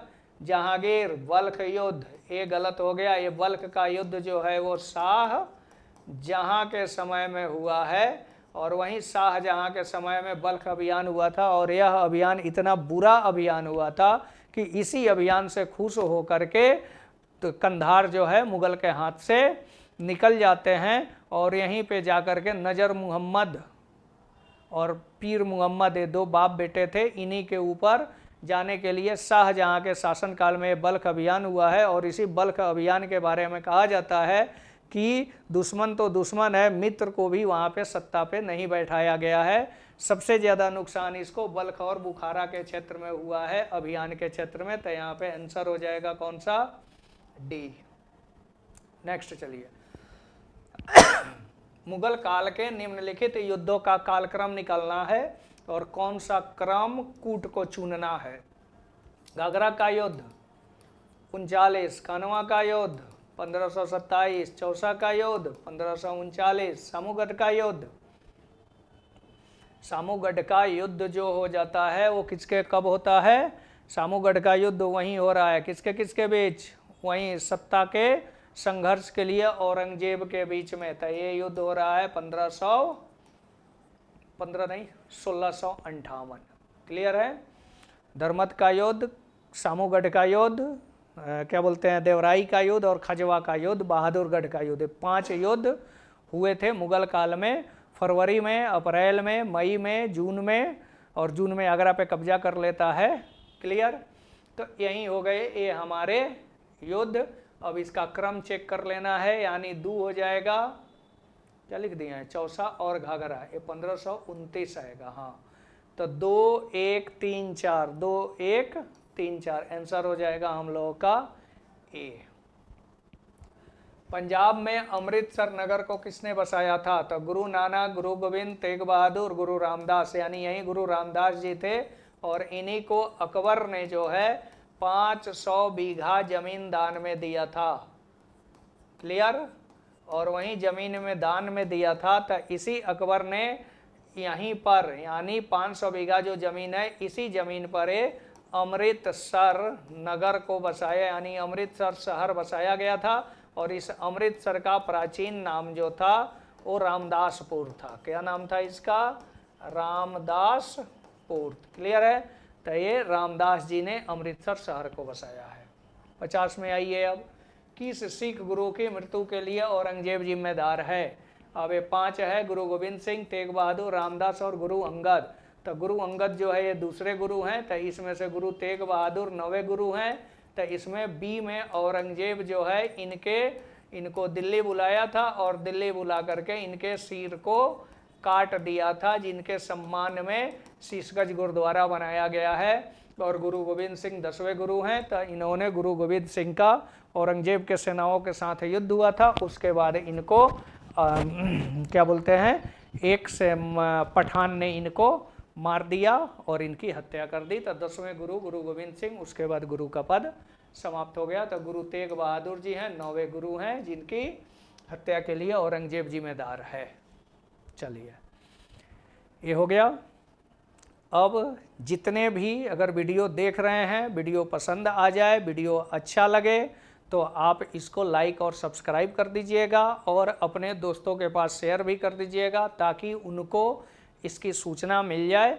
और यह पूरा हम कोशिश करके देखे हैं कि 11-12 का स्पेशल बैच किसी के द्वारा नहीं चलाया जा रहा है। जो हम लोग पारा चंपारण वाला यूट्यूब चैनल पर यह बैच स्टार्ट कर रहे हैं, जो ऑनलाइन और ऑफलाइन दोनों बैच होगा हम लोगों का। इसमें आप लोगों की बस यहीं 2-4-5 दिन, यानी इस महीने के लास्ट तक यह बैच स्टार्ट हो जाएगा। अगर क्लास आप लोगों को अच्छा लग जाए तो लाइक सब्सक्राइब करके अधिक से अधिक संख्या में शेयर करिएगा और अपने दोस्तों को भी बता दीजिएगा कि हाँ, इस चैनल पे बैच स्टार्ट हो रहे हैं। जो नंबर आपको पता चल जाएगा, उस नंबर पे कांटेक्ट करके यहाँ एडवर्टाइजिंग के माध्यम से भी आपको पता चल जाएगा, चैनल आपको दिख जाएंगे। और यही बैच होगा स्पेशल 11-12 के लिए। और यह बैच हम लोगों का 11-12 की तैयारी कर रहे छात्रों के लिए है, जो स्पेशल 11-12 में है। इतिहास और भूगोल सब्जेक्ट में, इतिहास सब्जेक्ट और भूगोल सब्जेक्ट के लिए जो भी छात्र, जो भी अभ्यर्थी हैं, वो इसके लिए संपर्क करेंगे। और उस बैच का नाम हम लोगों का एक ही जिद है कि सिलेक्शन, और उसी सिलेक्शन के लिए हम लोगों का ये बैच चल रहा है, मोक्ष बैच, यानी मुक्ति का बैच है। बार बार किताब से संघर्ष लड़ना नहीं है, ये टारगेट लेकर के चल दिए हैं कि ये मोक्ष बैच रहेगा। ये आप लोगों के अभी के एग्जाम का ब्रह्मास्त्र होगा और पूरा टू द पॉइंट आपके क्लास चालू किए जाएंगे, जो इसकी सूचना आप लोगों को तुरंत मिल जाएगी। तो लाइक सब्सक्राइब चैनल को करिएगा, शेयर कर दीजिएगा, ताकि नया जो नोटिफिकेशन जाएगा वो आप लोगों के पास तुरंत पहुंच जाएगा। थैंक यू, धन्यवाद। ऑफलाइन ऑनलाइन बैच है इस महीने के लास्ट में, पारा चंपारण वाला यूट्यूब चैनल से। क्लियर? अब चले, अब हम लोग अगला क्वेश्चन पे आ जाते हैं, क्योंकि यहाँ पे 4 यूनिट से पार्ट आएंगे हम लोगों का। 80 क्वेश्चन होगा, जो प्राचीन भारत, मध्यकालीन भारत, आधुनिक भारत और वर्ल्ड हिस्ट्री, चारों यूनिट से क्वेश्चन है। और बहुत आसान एग्जाम है 11-12, 1 to 5th से आसान है 11-12 का एग्जाम निकलना, बशर्ते आपको अपने सब्जेक्ट पे कमांड होना चाहिए। थोड़ा सा सब्जेक्ट पे कमांड करते हैं और आराम से कट ऑफ आपके 70 क्या बोलते हैं 65-70 के आसपास कट ऑफ जा रहा है 120 में। और 80 क्वेश्चन में थोड़ा सा हिस्ट्री ज्योग्राफी पे ध्यान दे दीजिएगा, तो 65 से 70 क्वेश्चन तो आपके हिस्ट्री से निकल जाएंगे, बाकी आपके 40 क्वेश्चन जीएस पेपर से हैं। अब आइए आगे, जो आपके क्वेश्चन सामने आ रहे हैं उस क्वेश्चन को देखते हुए आपको पता ही चल जाता होगा।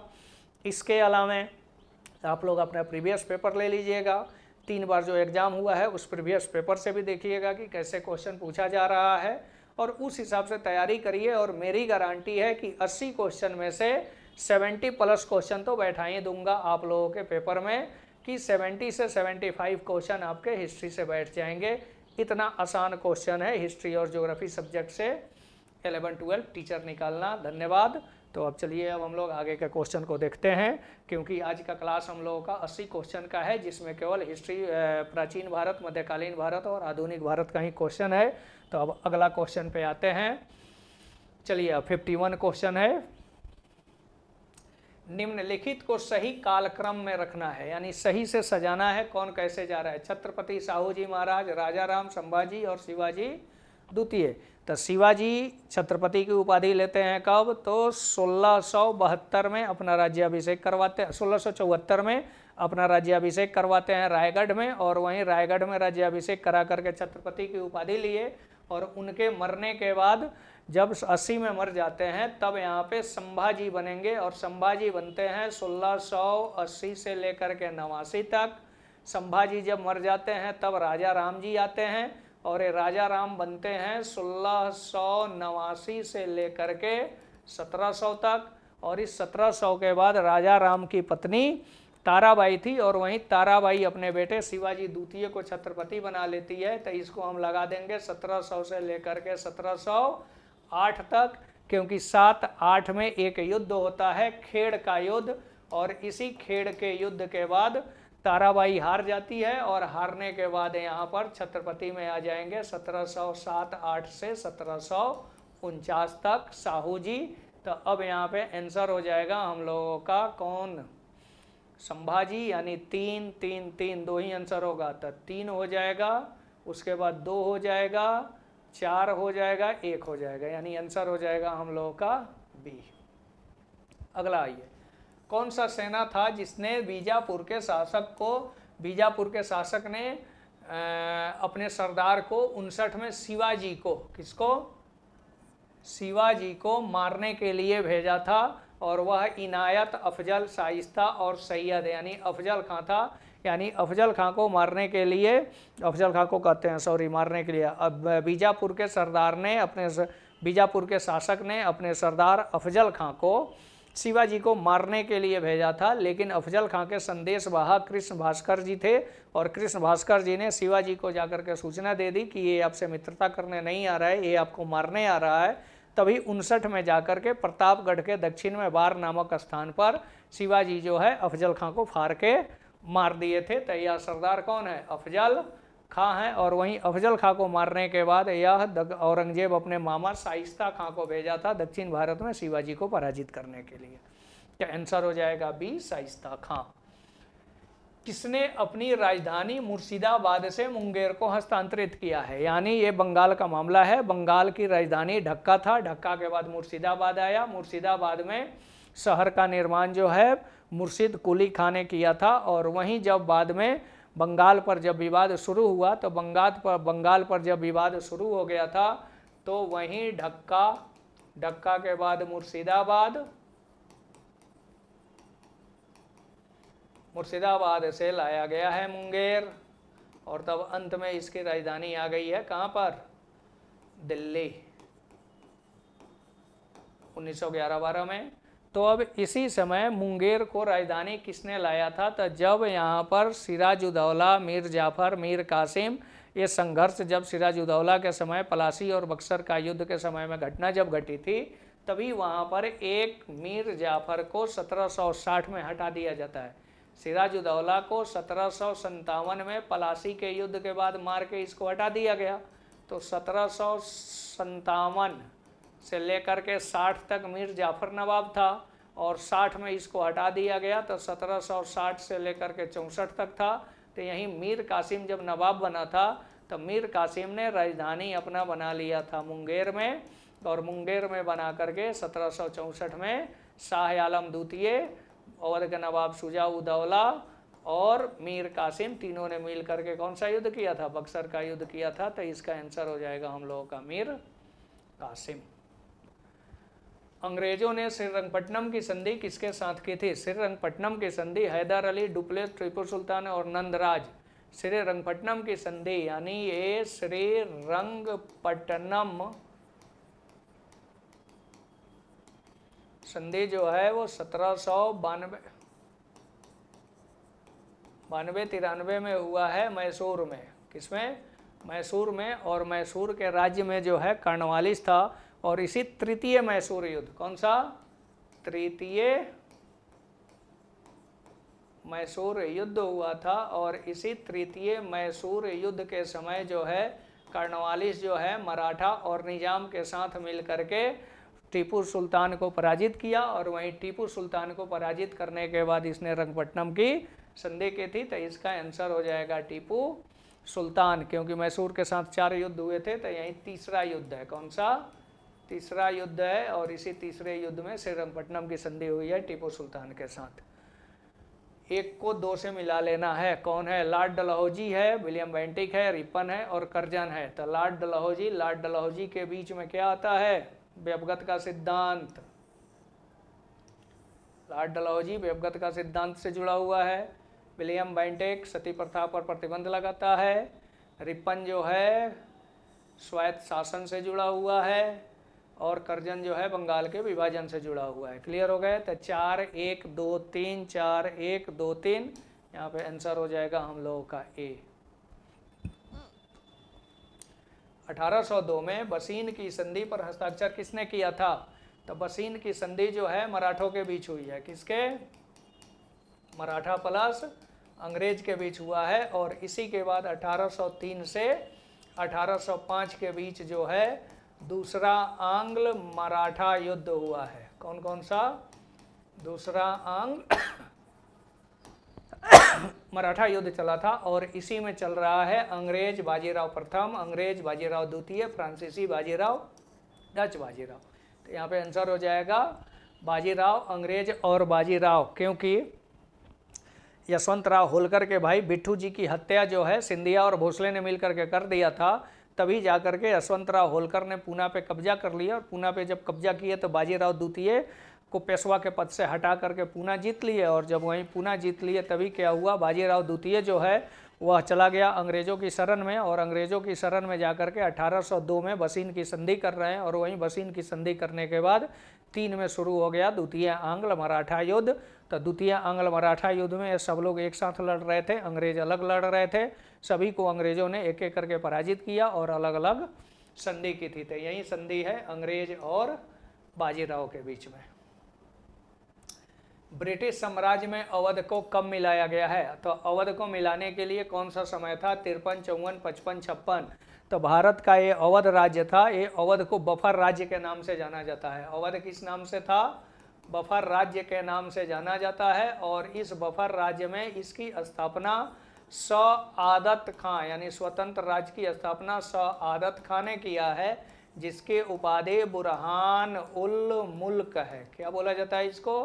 बुरहानुल मुल्क के नाम से जाना जाता है। और यहीं सआदत खां नादिर शाह को इशारा करके भेजा था 1739 में दिल्ली में, जो करनाल के युद्ध हुआ था और दिल्ली में कत्लेआम हुआ था। उसके बाद सआदत खां ने आत्महत्या कर लिया।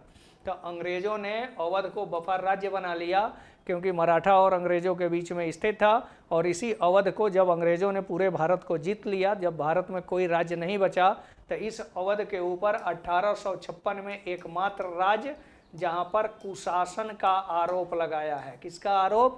कुशासन का आरोप लगाया है 56 में। और कुशासन का आरोप लगा करके अंतिम नवाब था यहाँ का वजीद अली शाह। और वजीद अली शाह को डलहौजी के काल में आउटरम रिपोर्ट के आधार पर इनको हटाया गया कुशासन का आरोप लगा करके और 1856 में अवध को मिला लिया गया। उसके बाद 57 की क्रांति हो गई। टॉमस मुनरो भू राजस्व बंदोबस्त संबंध है, क्योंकि 3 प्रकार की व्यवस्था लागू की गई है भू राजस्व के मामले में। अस्थाई बंदोबस्त, जमींदारी बंदोबस्त, अस्थाई बंदोबस्त, रैयतवाड़ी बंदोबस्त और महालवाड़ी बंदोबस्त। इस 3 बंदोबस्त है। अस्थाई बंदोबस्त को ही इस्तेमारी बंदोबस्त या जमींदारी बंदोबस्त के नाम से जानते हैं, जिसमें कर्नवालिस जुड़ा हुआ है। रैयतवाड़ी व्यवस्था जो है टॉमस मुनरो के बंदोबस्त से जुड़ा हुआ है। और 1792 में पहली बार बारामहल जिले में रैयतवाड़ी व्यवस्था लागू की गई है, जिसके अंतर्गत किसानों से सीधा संपर्क की स्थापना की जाती है। तो टॉमस मुनरो जो है ये किससे जुड़ा हुआ है? तो ये रैयतवाड़ी बंदोबस्त से जुड़ा हुआ है। और इस रैयतवाड़ी बंदोबस्त में colonel Reid plus Thomas Munro जुड़ा हुआ है। उसके बाद इस अस्थाई बंदोबस्त में आएंगे तो कर्नवालिस के काल में है, लेकिन कर्नवालिस के साथ 2 अधिकारी भी जुड़े हुए हैं, John Shore plus James grant. Mahalwari व्यवस्था से मार्टिन वर्ड है, हॉल्ट मैकेंजी है, हॉल्ट मैकेंजी भी इसी से जुड़ा हुआ है। तो ये आंसर हो जाएगा कौन सा? रैयतवाड़ी व्यवस्था। 59 में आइए, इस्तेमारी बंदोबस्त किसने लागू किया? इस्तेमारी बंदोबस्त को क्या बोलते हैं हम लोग? अस्थाई बंदोबस्त के नाम से भी जानते हैं। और इसी को हम लोग जमींदारी बंदोबस्त के नाम से जानते हैं। यह व्यवस्था किसने? तो लॉर्ड कॉर्नवालिस ने लागू किया है, जो जॉन शोर और जेम्स ग्रांट भी इससे शामिल थे। अंग्रेजों के शासनकाल में भारत में आर्थिक दोहन सिद्धांत का प्रतिपादन किया है। आर्थिक दोहन धन का निष्कासन, क्या है? धन का निष्कासन। और धन का निष्कासन का मतलब होता है वह धन जो बिना किसी सेवा के बदले में ब्रिटेन को भेजा जा रहा है, भारत को उस धन से कोई लाभ नहीं है। यही है धन का निष्कासन। और इस धन का निष्कासन सिद्धांत की व्याख्या करने वाले व्यक्ति दादा भाई नौरोजी हैं। यानी दादा भाई नौरोजी ने पहली बार धन के निष्कासन सिद्धांत की व्याख्या किया है। कई किताब इन्होंने लिखा है, डेब्ट to England and British rule in India. तो धन के निष्कासन से जुड़े हुए व्यक्ति जो हैं वो दादा भाई नौरोजी है, और दादा भाई नौरोजी ने इसकी व्याख्या दी है। क्लियर है? 1857 की क्रांति के समय में किसका नाम जो है रामचंद्र पांडुरंगा था? तो जब 1857 की क्रांति हुई थी तो उस क्रांति के समय रामचंद्र पांडुरंग के नाम से किसे जाना जाता है? तो तात्या टोपे को जाना जाता है रामचंद्र पांडुरंग के नाम से। इनका नाम रामचंद्र पांडुरंग है। नाना साहब का नाम दोदू पंत है। ये मंगल पांडे जो है क्या बोलते हैं, बैरकपुर के 34वीं इन्फेंट्री से जुड़े हुए हैं। कुंवर सिंह जो है ये दानापुर यानी आरा बिहार से जुड़े हुए हैं। मंगल पांडे जो है ये बैरकपुर से जुड़े हुए थे। और नाना साहब जो कानपुर में नेतृत्व संभाले थे, उनकी मदद जो है तात्या टोपे कर रहे थे। इन्हीं तात्या टोपे का नाम रामचंद्र पांडुरंग है। और बाद में ले जा करके मान सिंह ने जब धोखे से तात्या टोपे को पकड़वा दिया तो 18 अप्रैल 1959 को जो है तात्या टोपे को फांसी दे दी गई। नाना साहब, यहाँ पे नाना साहब है जिनका कमांडर इन चीफ कौन था? यानी नाना साहब जो अपना सेना पद कानपुर का नेतृत्व कर रहे थे, और वहीं कानपुर के नेतृत्व के समय इनका कमांडर इन चीफ कौन था? इनकी मदद कौन कर रहा था? तो इनका कमांडर इन चीफ के रूप में तात्या टोपे जी थे, और तात्या टोपे जी इनकी पूरी मदद कर रहे थे। 1857 का जो विद्रोह हुआ था इसमें कौन संबंध नहीं है? तो 1857 में बेगम हजरत महल कहाँ से जुड़ी हुई है? अवध से। कुंवर सिंह कहाँ से जुड़े हुए हैं? बिहार से।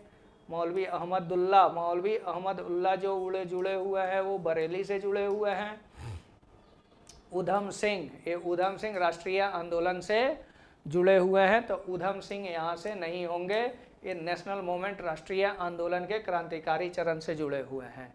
नील कृषक, नील जो है नील कृषकों की दुर्दशा पर लिखी गई पुस्तक नील दर्पण, यही नील कृषक नील आंदोलन 1859 और 60 में हुआ था। और यही है नील दर्पण पुस्तक। इस नील दर्पण पुस्तक का नाटक जो है इसमें किसका है? बंकिम चंद्र चटर्जी का, दीनबंधु मित्र, शरद चंद्र और रविंद्रनाथ टैगोर। था दीनबंधु मित्र ने जो है नील दर्पण नामक नाटक लिखा है। और इसी नील दर्पण नाटक में नील की ऊपर, नील के मतलब किसानों के ऊपर किए गए अत्याचार यानी नील की दुर्दशाओं का वर्णन किया गया, कृषकों की दुर्दशा के बारे में। कौन सी घटना पर विचार करिए? ये सारा घटना देखना है हम लोगों का। नील विद्रोह कब का है? 1800 ऑडियो क्लास चल रहा है, छूछा मत करिएगा उसको, हाँ रिकॉर्डेड है। 1859-60 संथाल विद्रोह, 1855-56 दक्कन दंगा, 1875 सिपाही विद्रोह, 1857। क्लियर हो गया? दक्कन दंगा चौथा लास्ट होगा, 3 लास्ट होगा, 3 देख लो, ए और ए 2 आंसर होगा हमारा, ए होगा नहीं। सबसे पहला विद्रोह क्या हो रहा है? 55-56 में हो रहा है, यानी संथाल विद्रोह, यानी 2। अब 2 से टॉपिक लगा लेना, यानी आंसर हो जाएगा डी, 2, 4, 1, 3। क्लियर है? किसके शासन काल में भारत में अंग्रेजी शिक्षा आरंभ की गई थी? यानी अंग्रेजी शिक्षा की जो व्यवस्था दी गई है तो वह अंग्रेजी शिक्षा किसके शासन काल में दी गई है? बेंटिक के, हार्डिंग के, मिंटो के, डलहौजी को। तो हम लोग पढ़ते हैं कि अंग्रेजी जो 2 शिक्षाओं पे आया था, प्राच्य शिक्षा और पाश्चात्य शिक्षा। तो 2 शिक्षा है, प्राच्य शिक्षा प्लस पाश्चात्य शिक्षा। तो प्राच्य शिक्षा जो है ये हम लोगों का देसी शिक्षा है, और पाश्चात्य शिक्षा जो है ये हम लोगों का अंग्रेजी शिक्षा है, पश्चिमी शिक्षा है। तो यहीं अंग्रेजी शिक्षा के लिए जो शिक्षा समिति बनी थी तो विलियम बेंटिक के काल में जो है अंग्रेजी शिक्षा को लागू किया गया है। किसने सोम प्रकाश नामक समाचार पत्र लिखा है? सोम प्रकाश नामक पत्र जो है किसके द्वारा लिखा गया है? तो यह सोम प्रकाश जो पुस्तक है वह ईश्वर चंद्र विद्यासागर का है। और इसी सोम प्रकाश के ऊपर जो है 1878 का जो क्या बोलते हैं वो vernacular press act, vernacular press act जो आया था वह इसी सोम प्रकाश को लपेटे में लिया था। तो ईश्वर चंद्र विद्यासागर की यह पुस्तक है सोम प्रकाश। वेदों की ओर लौटो नारा, वेदों की ओर लौटो नारा किसने दिया है? तो ये सामाजिक सुधार का है। और वेदों की ओर लौटो नारा जो है ये स्वामी दयानंद सरस्वती जी का दिया हुआ है, जिन्होंने आर्य समाज की स्थापना की थी। और आर्य समाज की स्थापना करने के बाद पाखंड खंडनी पताखा फहराए थे, पाखंड खंडनी पताखा। और 2 पुस्तक लिखे हैं, सत्यार्थ प्रकाश वेदभास और वेदभास भूमिका। तो ये दयानंद सरस्वती जी का है, वेदभास और वेदभास भूमिका। पहली बार स्वदेशी का प्रयोग किए थे, गोरक्षा समिति का निर्माण किए थे। तो दयानंद सरस्वती जी हैं और इनको भारत का मार्टिन लूथर किंग भी कहा जाता है। और इन्हीं को ही भारतीय अशांति का जनक के नाम से भी जाना जाता है। हो गया। आगे, निम्नलिखित संगठनों में से किसने शुद्धि आंदोलन चलाया था? शुद्धि आंदोलन का मतलब है कि जब मुगल काल में हिंदू से मुस्लिम बने थे, तब उसके बाद ये आधुनिक काल में आकर के जो भी हिंदू मुस्लिम बन गए थे, धर्म ग्रहण किए थे, वो अपना आकर के हिंदू धर्म में कन्वर्ट हो सकते हैं। तो आर्य समाज ये चलाने वाले व्यक्ति है स्वामी दयानंद सरस्वती। और वहीं स्वामी दयानंद सरस्वती के द्वारा ये शुद्धि आंदोलन चलाया गया था, जो इसका आंसर हो जाएगा आर्य समाज, जिसकी स्थापना 1875 में आर्य समाज की स्थापना की गई है। तो शुद्धि आंदोलन चलाने वाले व्यक्ति दयानंद सरस्वती, आर्य समाज है। कौन सा सुमेलित नहीं है? अब इसमें गलत निकाल लेना है हम लोगों को। सुमेलित नहीं है आत्माराम पांडुरंग प्रार्थना समाज एकदम सही है। दयानंद सरस्वती का आर्य समाज 1875 में एकदम सही जा रहा है। राजा राम मोहन राय का आदि ब्रह्म समाज गलत हो जा रहा है, ये बना है 1600 नहीं, सॉरी गलती बोल दिया है, 1865 में आदि ब्रह्म समाज है। और ये आदि ब्रह्म समाज की स्थापना जो है केशव चंद्र सेन के द्वारा हुआ है। तो ये राजा राम मोहन राय निकल जाएंगे, क्योंकि राजा राम मोहन राय जो है ये ब्रह्म समाज की स्थापना किए थे 1828 में। तो आंसर यहाँ पर क्या हो जाएगा? डी होगा, ब्रह्म समाज वाला। ए गलत होगा। विवेकानंद भी सही है, रामकृष्ण मिशन वेल्लूर मठ। नेक्स्ट, भारतीय राष्ट्रीय कांग्रेस में जब 85 का महासचिव कौन था? यानी जब 1885 में कांग्रेस की स्थापना हुई थी, तो यह कांग्रेस शब्द जो है ये बहुत डिटेल है, अमेरिका से लिया गया है। अर्थ होता है इसका जनता का समूह, ठीक है। और इसका प्राचीन नाम था भारतीय राष्ट्रीय संघ के नाम से जाना जाता है। दादा भाई नौरोजी के सुझाव पर भारतीय राष्ट्रीय कांग्रेस कर दिया गया था। और इसके संस्थापक में आता है कौन? एवो ह्यूम। और यही एवो ह्यूम इसकी स्थापना जो है कांग्रेस की 1885 में मुंबई के गोकुलदास तेजपाल संस्कृत कॉलेज में किया गया है। और यहीं पे जब इसकी स्थापना होती है तो संस्थापक सचिव के रूप में एवो ह्यूम को रखा गया। और इसमें 72 सदस्य भाग लिए थे, जहां पर WC बनर्जी को जो है इसका अध्यक्ष बनाया गया था। क्लियर? तो इसका आंसर हो जाएगा 71 में एवो ह्यूम। कौन भारतीय राष्ट्रीय कांग्रेस का अध्यक्ष कभी नहीं चुना गया है? तो लाला लाजपत राय, एनी बेसेंट, मोतीलाल नेहरू, बाल गंगाधर तिलक। तो बाल गंगाधर तिलक, यानी इनको जो है बिना ताज का बादशाह कहा जाता है, भारतीय अशांति का जनक। इन्होंने गणेश उत्सव, शिवाजी उत्सव का भी संचालन किया था। उसके बाद क्या बोलते हैं, मराठा और केसरी पत्र का संपादन भी किए थे। और जब इनको जेल में भेज दिया गया था, तब वहीं जेल में जाने के बाद इन्होंने गीता रहस्य नामक पुस्तक लिखा था। तो यही हो जाएंगे बाल गंगाधर तिलक जी। और बाल गंगाधर तिलक जी ने कभी कांग्रेस के अध्यक्ष नहीं बने थे। किस आंदोलन के कारण भारतीय राष्ट्रीय कांग्रेस का विभाजन हुआ, जिसके परिणाम स्वरूप गर्म दल और नरम दल में विभाजन हो गया था? स्वदेशी आंदोलन, 7 अगस्त 1905 को शुरू हो रहा है भारत छोड़ो आंदोलन, 1942 को असहयोग आंदोलन, 1920 से 22 तक सविनय अवज्ञा आंदोलन, 1930 और 31 में तक गरम दल और नरम दल का विभाजन हो रहा है। कब? 1907 में सूरत अधिवेशन में। और वहीं स्वदेशी आंदोलन जब चला था तो वहीं स्वदेशी आंदोलन के समय नरम दल का विचार था कि यह आंदोलन केवल बंगाल में सीमित रहेगा और गरम दल वालों का कहना था कि पूरे भारत में चलेगा। इसी बात को लेकर के दोनों के विचार टकराए और दोनों के विचार टकरा करके 1907 के सूरत अधिवेशन में कांग्रेस जो है गरम दल और नरम दल में विभाजित हो गई। तो इसका आंसर हो जाएगा स्वदेशी और बहिष्कार आंदोलन।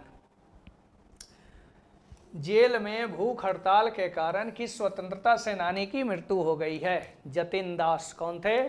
जतिन दास 64 दिन तक ये भूख हड़ताल किए थे। और वहीं भूख हड़ताल जब किए थे तो एक मुकदमा चल रहा था 1929 से 31 में जो मुकदमा चल रहा था और उस मुकदमे का नाम था लाहौर षड्यंत्र। कौन था? लाहौर षड्यंत्र। और इसी लाहौर षड्यंत्र के अंतर्गत जो है भगत सिंह, सुखदेव और राजगुरु को फांसी दी गई थी। तो इन लोगों के ऊपर जो है राजनीतिक अपराधी न होकर के इनके ऊपर हिंसा के विरुद्ध कानून चल रहा था। इसी आधार पर और इसी समय सविनय अवज्ञा आंदोलन के आंदोलनकारी भी जेल में बंद थे, तभी इनके ऊपर जो हिंसा की गतिविधियों के लिए मुकदमा चलाया जा रहा था, तभी जतिन दास ने भूख हड़ताल किया कि इनके ऊपर भी राजनीतिक मुकदमा चलाया जाए, जिस भूख हड़ताल में इनकी 64वें 65वें दिन जाके मृत्यु हो गई थी। तो यह आंसर हो जाएंगे जतिन दास। इन्हीं लोगों को भगत सिंह, सुखदेव और राजगुरु के मामले में। भारतीय स्वतंत्रता के लिए फांसी पाने वाला प्रथम रिकॉर्डेड मुस्लिम का नाम बताएं। यानी पहली बार कौन सा मुस्लिम है जिसको भारतीय राष्ट्रीय आंदोलन के समय फांसी दिया गया है? तो भारतीय राष्ट्रीय आंदोलन के समय पहला मुस्लिम अशफाक उल्लाह खां थे, जिनको फांसी जो है काकोरी कांड के समय दिया गया है। वो यह कांड 1925 में हुआ है, जो ट्रेन डकैती से जुड़ा हुआ है। किससे संबंधित है? ट्रेन डकैती से। और इसी के समय जो है 4 लोगों को फांसी दी गई है: रामप्रसाद बिस्मिल्ला, रोशन लाल, राजेंद्र लाहिड़ी, अशफाक उल्लाह खां। इसी में से जो अशफाक उल्लाह खां जो है ये प्रथम मुस्लिम है जिनको पहली बार फांसी की सजा हुई है काकोरी ट्रेन डकैती में। भगत सिंह, सुखदेव और राजगुरु को किस केस में फांसी दी गई है? तो अलीपुर षड्यंत्र केस 1909, लाहौर षड्यंत्र केस 1929, काकोरी षड्यंत्र केस 1925, कानपुर षड्यंत्र केस 1924। ये सारा का सारा मामला चल रहा है। और इन्हीं मामलों में से कौन से मामले में जो है इनको फांसी दी जाती है? तो भगत सिंह, सुखदेव और राजगुरु को जो फांसी दी जा रही है ये लाहौर षड्यंत्र केस के अंतर्गत दिया जा रहा है, जहां पर इन लोगों ने एक तो काकोरी ट्रेन डकैती किए थे, स्टैंडर्ड को गोली मारे थे, सेंट्रल असेंबली में 29 में बम फेंके थे। इन सभी मुद्दों को देखते हुए जो है इन लोगों को लाहौर केस के अंतर्गत फांसी दे दी गई है। किसके विरोध में रविंद्रनाथ टैगोर ने अपनी नाइटहुड की उपाधि वापस कर दी थी? Rowlatt act 1919, Jallianwala Bagh 1919, Simon commission 1927, Cripps mission 1942। तो रविंद्रनाथ टैगोर ने जो है जलियांवाला जब नरसंहार हुआ था, जहां पर डायर ने जाकर के गोली चलवाया था, उसी के बाद रविंद्रनाथ टैगोर ने नाइटहुड की उपाधि वापस की थी और शंकरन नायर ने वायसराय की कार्यकारिणी परिषद से त्यागपत्र दिया था। तो इसमें आंसर हो जाएगा हम लोगों का जलियांवाला बाग हत्याकांड। और इसी जलियांवाला बाग हत्याकांड के विरोध में जो है इनको क्या दिया गया? नाइटहुड की उपाधि इन्होंने वापस कर दी थी। 1 वर्ष में स्वराज का नारा गांधी जी ने कब दिया था? यानी 1 वर्ष में हमको स्वराज चाहिए। और इसी 1 वर्ष में स्वराज के लिए नारा जो है गांधी जी का दांडी मार्च 1930-31, असहयोग आंदोलन 1920-22, सविनय अवज्ञा आंदोलन 1930-31, गोलमेज सम्मेलन 3 गोलमेज सम्मेलन हुआ है। पहला गोलमेज सम्मेलन 1930 में हुआ था। तो गांधी जी ने पहली बार असहयोग आंदोलन के समय बोला था कि 1 वर्ष में हमको स्वराज चाहिए 1920-22 तक। तब तक 5 फरवरी 1922 को जो है चौरी चौरा कांड हो गया। और उसी चौरी चौरा कांड के कारण गांधी जी ने असहयोग आंदोलन को स्थगित कर दिया। साइमन कमीशन के आने के विरुद्ध भारतीय जन आंदोलन क्यों हुआ था? 1919 के अधिनियम गलत हो गया। साइमन कमीशन के प्रांतों में द्वैत शासन की समाप्ति गलत हो गया। साइमन कमीशन में कोई सदस्य भारतीय नहीं था, एकदम गलत है, क्योंकि साइमन कमीशन में जो है 7 सदस्य थे और ये सातों के सातों जो सदस्य थे, ये सातों सदस्य क्या थे? अंग्रेज थे। और यही सातों सदस्य के अंग्रेज होने के कारण इसका विरोध किया गया है। तो इसका आंसर हो जाएगा साइमन कमीशन में एक भी सदस्य भारतीय नहीं है, ये भी गलत है। आंसर क्या हो गया हम लोगों का? सी। अगला चलिए अब, हाँ अब आ गया फिर आप लोगों का एडवर्टाइजिंग। बिहार के अभ्यर्थियों के लिए एक बहुत मज़ेदार और लाजवाब बैच स्टार्ट करने हम लोग जा रहे हैं पारा चंपारण वाला यूट्यूब चैनल से, जो ऑफलाइन और ऑनलाइन बैच स्टार्ट होगा, जो सिर्फ और सिर्फ 11-12 की तैयारी कर रहे अभ्यर्थियों के लिए है। और इसके लिए हम लोग सब्जेक्ट का चुनाव किया है इतिहास और भूगोल, क्लियर है। और 11-12 के बच्चों के लिए यह बैच स्टार्ट हो रहा है, जिस बैच का नाम हम लोग दिए हैं मोक्ष बैच, यानी आप लोगों को फिर दोबारा मेहनत करने की ज़रूरत नहीं पड़ेगी, आराम से आपका निर्वाण और कैवल्य की प्राप्ति दिलाएंगे हम लोग। ब्रह्मास्त्र का प्रयोग किया जा रहा है इस बैच में और इसी कारण से इसका नाम दे दिया गया है मोक्ष बैच, जो इस महीने के लास्ट में हम लोग स्टार्ट करेंगे। और वह सब्जेक्ट लिया गया है इतिहास और भूगोल से, जो आपका एक भी सारे क्वेश्चन 80 क्वेश्चन जो दिए जा रहे हैं वह इसी से है। तो आपको नंबर भी पता चल जाएगा और जिसको भी ये वीडियो मिल जाए, वीडियो अगर पसंद आ जाए तो लाइक सब्सक्राइब करके इसको शेयर कर देंगे ताकि उनके और मित्रों को पता चले। क्लास अच्छा लग जाएगा तब उसके बाद कांटेक्ट नंबर पे संपर्क करिएगा। और टॉपिक वाइज क्लास स्टार्ट हम लोग करेंगे, हिस्ट्री और ज्योग्राफी का। तो हिस्ट्री सब्जेक्ट वाले अलग हो जाएंगे, ज्योग्राफी का भी सब ज्योग्राफी की तैयारी करने वाले अभ्यर्थी अलग हैं। और टॉपिक वाइज हम लोग इसका क्वेश्चन सोल्व करेंगे, लेक्चर देखेंगे और अपना तैयारी करते हुए साथ साथ चलेंगे, क्योंकि अभी सबसे ज़्यादा वैकेंसी जो है 11-12 वाले के लिए ही आने वाली है, क्योंकि 1 to 5th में और 6 to 8 में इस बार Tier 4 में सीट कम रहेगा, जो नोटिफिकेशन आने के बाद ये क्लियर हो जाएगा। ठीक, तो इसके लिए आप अपना ये बिहार में पहली बार एक स्पेशल सब्जेक्ट से हम लोग बैच स्टार्ट करने जा रहे हैं। धन्यवाद। अच्छा लगे वीडियो तो चैनल को लाइक और सब्सक्राइब करके शेयर कर दीजिएगा। आइए अब अगला क्वेश्चन आ रहा है कि भीमराव अंबेडकर एवं गांधी जी के बीच एक समझौता हुआ था और इस समझौता कहलाता है। क्योंकि गांधी जी और अंबेडकर के बीच में एक समझौता हुआ था सांप्रदायिक पंचाट के विरोध में। किस मामले में? सांप्रदायिक एक पंचाट आया था और इसी सांप्रदायिक पंचाट के मामले में यह समझौता हुआ था। और यह समझौता जो है 1932 का है और इसी समझौते के अंतर्गत जिसका नाम दिया गया है पूना समझौता, सितंबर में हुआ है। इसमें दलित की सीटें जो है प्रांतीय विधानमंडल में और केंद्रीय विधानमंडल में 71 से बढ़ाकर के 147 कर दी गई और केंद्रीय विधानमंडल में 18% सीटें रिजर्व कर दी गई थी। यही है पूना समझौता। तो ये आपके 80 क्वेश्चन है प्राचीन भारत, मध्यकालीन भारत और आधुनिक भारत से। क्योंकि हम लोग अभी वर्ल्ड हिस्ट्री नहीं डाले हैं, वैसे ही कभी फिर वर्ल्ड हिस्ट्री डालेंगे, क्योंकि 80 क्वेश्चन हम लोगों के हिस्ट्री के चारों यूनिट से आते हैं। क्लास आप लोगों का ये वीडियो अगर पसंद आए तो लाइक और सब्सक्राइब करके शेयर करिएगा। फिर कल भी आप लोगों के पास ये वीडियो जाएगा, 4-5 दिन तक ये वीडियो लगातार आपके पास जाएंगे। क्लास पसंद आए तो बैच ज्वाइन करिएगा। और यह बैच हम लोग ऑनलाइन और ऑफलाइन दोनों की सुविधा दे रहे हैं। तो ऑफलाइन का भी बैच स्टार्ट होगा, ऑनलाइन के भी बैच स्टार्ट होगा। तो आज का क्लास हम लोगों का बस इतना ही है। बस वीडियो को देख करके अगर चैनल पसंद आ जाए, क्लास अच्छा लगे, आपके लाभ के लिए हो, क्योंकि बैच हम लोगों का मोक्ष बैच है, तो हम लोगों की भी फुल कोशिश है कि रिजल्ट बढ़िया से निकल जाए बच्चों का। क्योंकि फिर अब वैकेंसी 2-4 साल तक नहीं आने वाला है, क्योंकि चुनाव होने वाला है। तो ये लास्ट अंतिम प्रयोग, बढ़िया से प्रयोग, पूरी तैयारी, लास्ट तैयारी। हम नहीं तो आप भी नहीं, सिलेक्शन होगा तो मेरा होगा, नहीं तो किसी का नहीं होने देंगे। जय हिंद। फिर मिलते हैं अगले वाले वीडियो में। गुड नाइट, शुभ रात्रि।